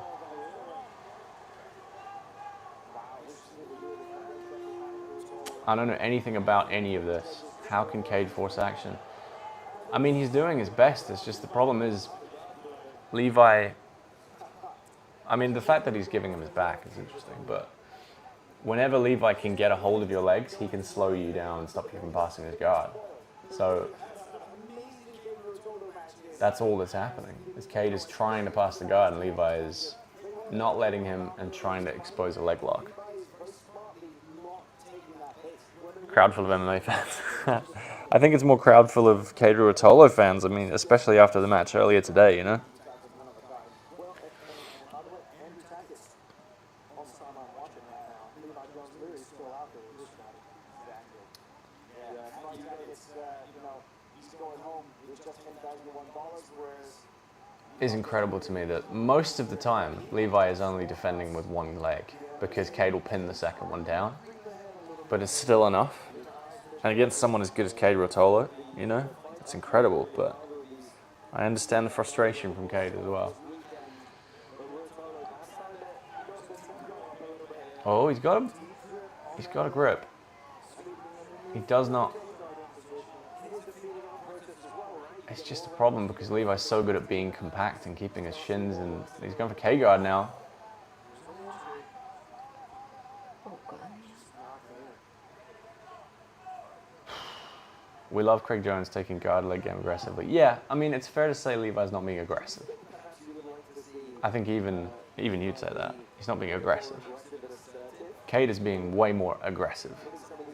But the problem is if you're aggressive, if you're 100% aggressive throughout the round, but you don't achieve anything, and Levi does achieve something, then that's when the round's going to go to Levi. But if Kade can get something every round, Levi, he'll win a round over Levi. That's what happened in the third. He had a closer guard pass than anything Levi had.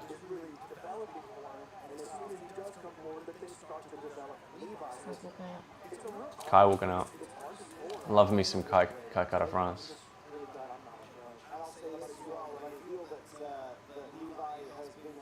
I do love Steve Verseg as well, by the way. I think he's cool, but I've been a Kai fan forever.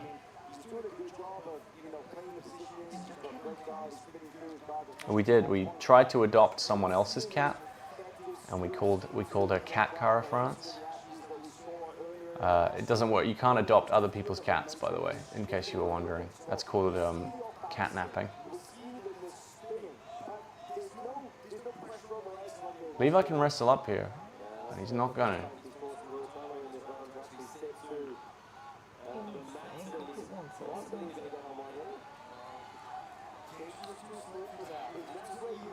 Levi looks a bit tired. Kade's going Aoki lock, but he doesn't have any control over it.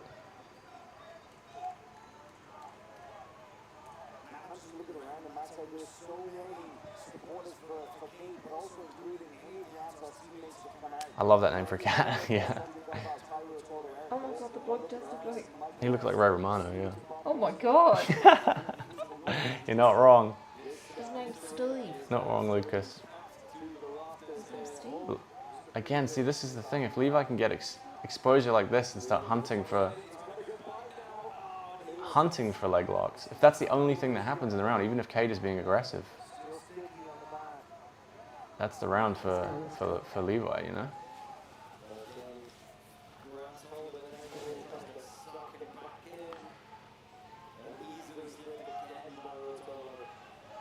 There is 1 minute left in this round.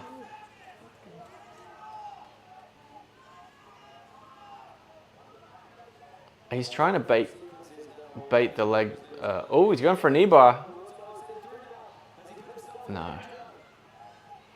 I think the reason Kade's turning away is he's like, I'd rather scramble from you trying to take my back than try and pass your guard because it's not working.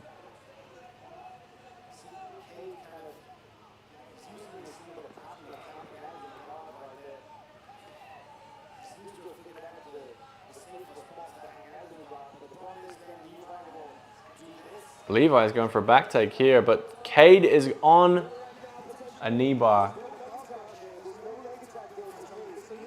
That's a knee crush potential.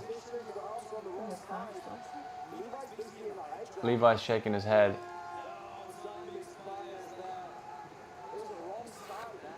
Who the hell gets that round?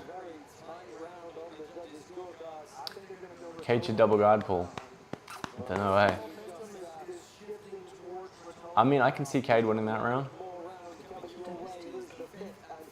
If it's even going into the last one. I mean, the thing is, Levi doesn't have to change his game, you know? He just keeps doing what he's doing. Kade hasn't really adapted to anything. He's just had better opportunities these past 2 rounds than he did the first 2.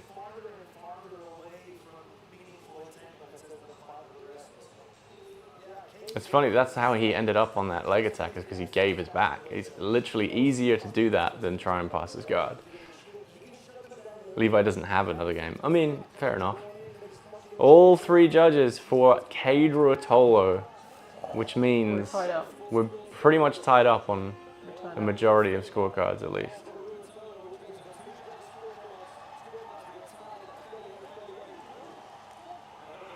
Jason Herzog just, I believe, gave Levi Jones-Leary a stall warning.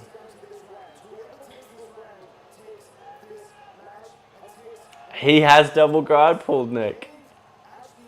Kade's gonna play guard. Interesting. Interesting. This is something you don't see in any other sport. 4 rounds of these guys trying their A games against each other. And now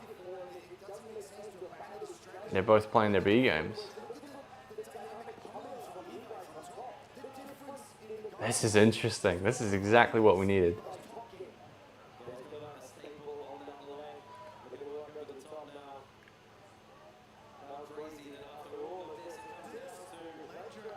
I mean, he went for a leg drag.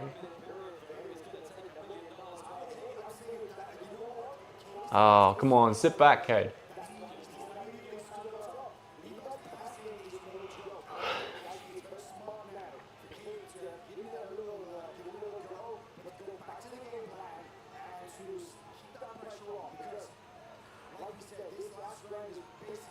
Big smother from Kade from inside De La Hiva.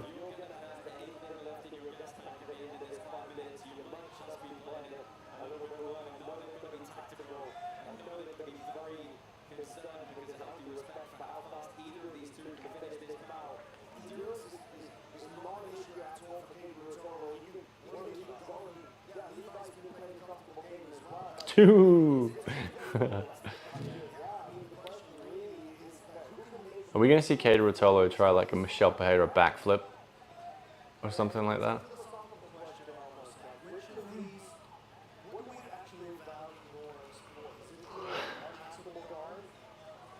Oh my gosh. Kade almost in north-south here. It's as close as he's ever gotten to passing the guard. Levi's guard retention is just ridiculous. It's crazy.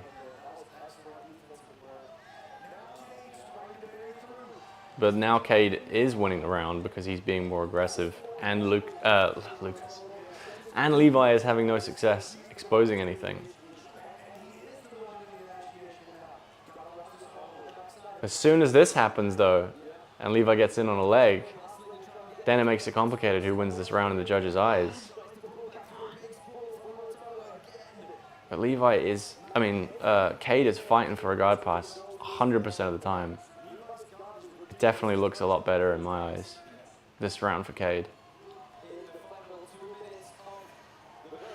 Double muffle, all the way. You might need to be known for that.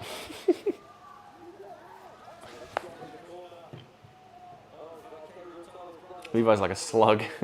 I know, I don't know how he didn't give up north-south then. Has he had his guard passed at all this match? Not even once?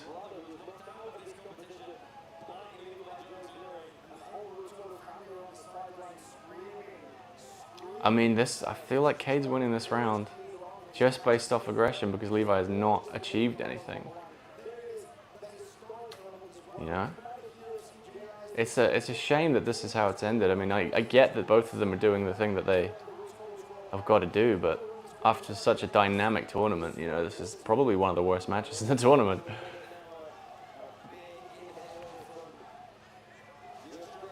One minute left. Card just knocked him out. Kai knocked him out. Kai knocked him out. Excellent. New Zealand is winning. Let's go! Sorry, 1 minute left. Let's focus, guys. 1 minute left. See, now, at the end, Kade fell back. I think that is a good strategy. Kade falling back on a submission attempt. When he's in a submission attempt, going shot for shot with Levi, that just neutralizes it in the judge's eyes, you know? Because it's 2 submission attempts. That's a near guard pass. 20 seconds left. You gotta say Kade's won this round. Big backflip! I was wondering if we'd see that. Let's have another one.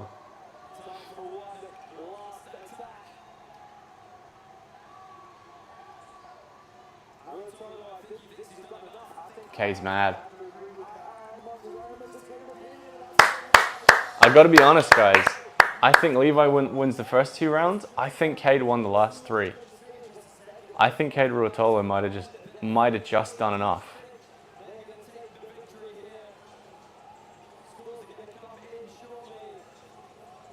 What do you guys think? I know you from the chat. I can tell you want Kade to win, but who do you think is winning?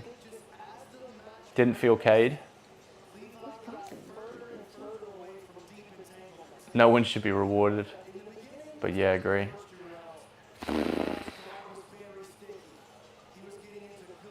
Game changes when there's $1 million on the line, man. It's just natural. But Nick thinks Levi will wants Kade. See, I think Kade. I think he did enough in that last round. What do you think? You want Levi to win? I want Levi to win. I think they'll give it to Kade. You think they'll give it to Kade, or you think Kade should? I think it's so close. It's very close. It's just. I think it's not fair to say they should, but like, you're not the best if you can't pass his guard. Yeah, I get it. But it's about aggression, right? No. That's in a match like this where nothing else happens. It's kind of aggression is the only thing separating them. And control. I'd say he controlled control. and made him play his game. Yeah, that's fair. I reckon it'll probably. Lucas says, I don't know enough to think, but I know I feel Kade. That's fair. Advantages, yeah, there's no points. I'm thinking Kade. I mean, if Levi wins, Kade's going to be furious. Maybe you just split it and both go home.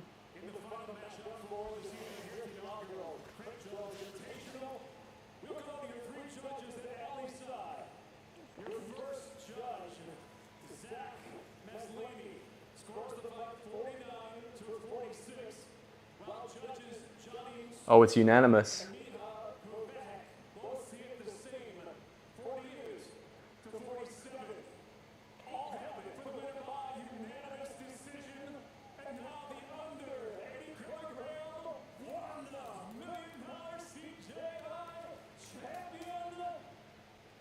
Kade Ruotolo is your under 80 kilogram, $1 million CJI champion.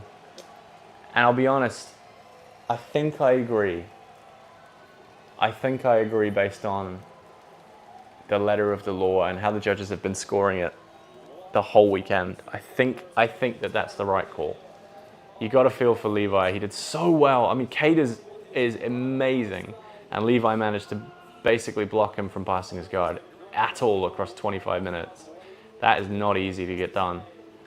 But you got to say Kade Ruotolo was one of the most exciting grapplers in the world. One of the most exciting grapplers of the weekend. Can't draw a hand to save his life. Not an artist. But I mean, he had that match with Tackett. One before was unbelievable. So let's all just pretend that was the final. Who gets the bonus? I don't know. We have to see who gets the bonuses. I think there's a bonus for best submission and there's a bonus for most exciting. I feel like Kade will probably win most exciting. Nah, he's already got $1 million. Give it to someone else. Fair, but you'd say he was the most exciting, yeah. Got a feel for Levi. He did so well.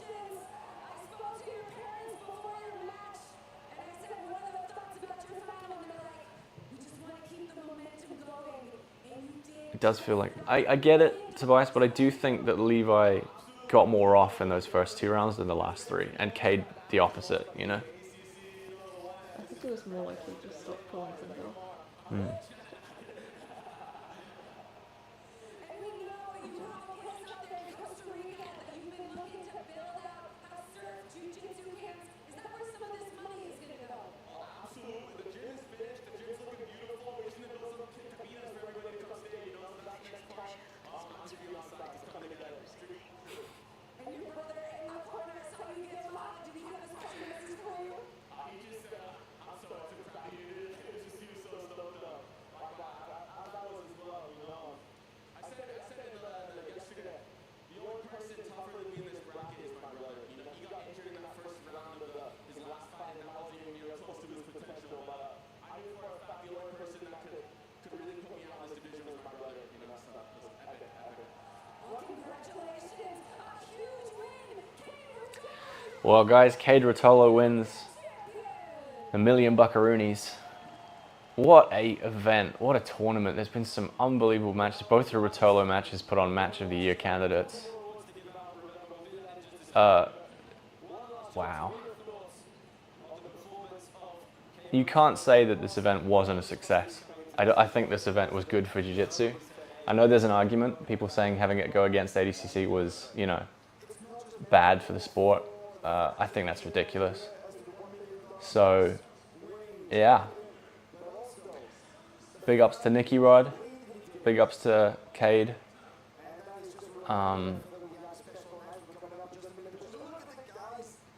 Yeah. Hell of a tournament. Still got ADCC to finish tomorrow. I'm not live streaming that. I'm going to sleep. But, yeah. Thank you guys for showing up. I really do appreciate it. I know some of you have been here the whole time. All 2 days, which is ridiculous. You know? I'm exhausted. But I had fun. I do want to say one more time, because they did help me be able to do this. Thank you to X Marshall. You guys are awesome. Make some quality gear. Rashies, shorts, anything you want. Go through the link in the description. You get 15% off. Give us a little bit to the channel as well. Thank you guys. Thanks X Marshall for helping me put this on. Appreciate it. I appreciate you guys. John, Redmans, Chill, Tobias, you've been here the whole time. Lucas, thanks for jumping in the chat, man. Nick, everyone. Andrew Tackett wins the $20,000 bonus for most exciting. Wow. I mean, that's got to feel pretty good for him. You know, considering that match was so close with Kade. Kade's already got a melee. Kade don't need that 20 grand. It's a drop in the bucket. But what a match.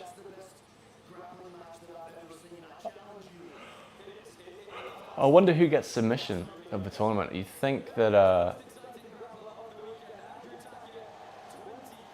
in terms of the like how much it meant and the surprise, probably Lucas Kennard. But in terms of like technically, it wasn't the best technical submission, but it was a massive moment, probably the biggest shock that could have been possible in the whole event, you know? Disrespect gives you money, yeah, but just bully people and it gets called exciting.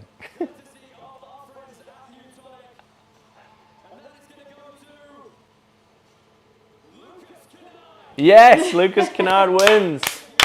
50K. That's got to feel pretty good. It was so simple as well, just a back step into the saddle. But, man, he got it done, eh? That's got to feel good. 50 grand. So he'll walk away with $60,001 back to Australia. That's pretty cool.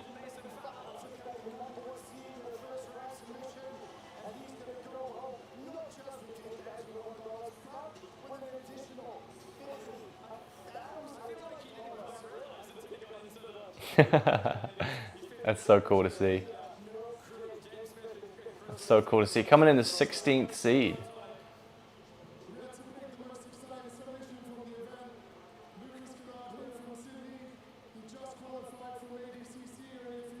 The fact that he came in as like the late replacement and he managed to walk away with 60 grand.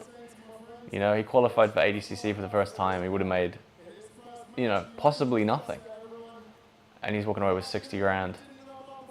So cool.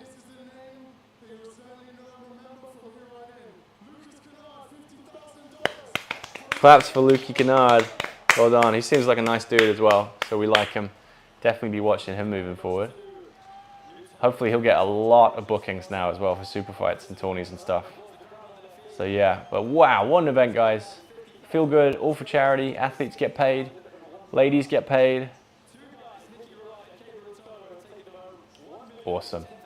I think we're going to leave it there, guys, because I know you guys probably want to go and watch the main event of the UFC.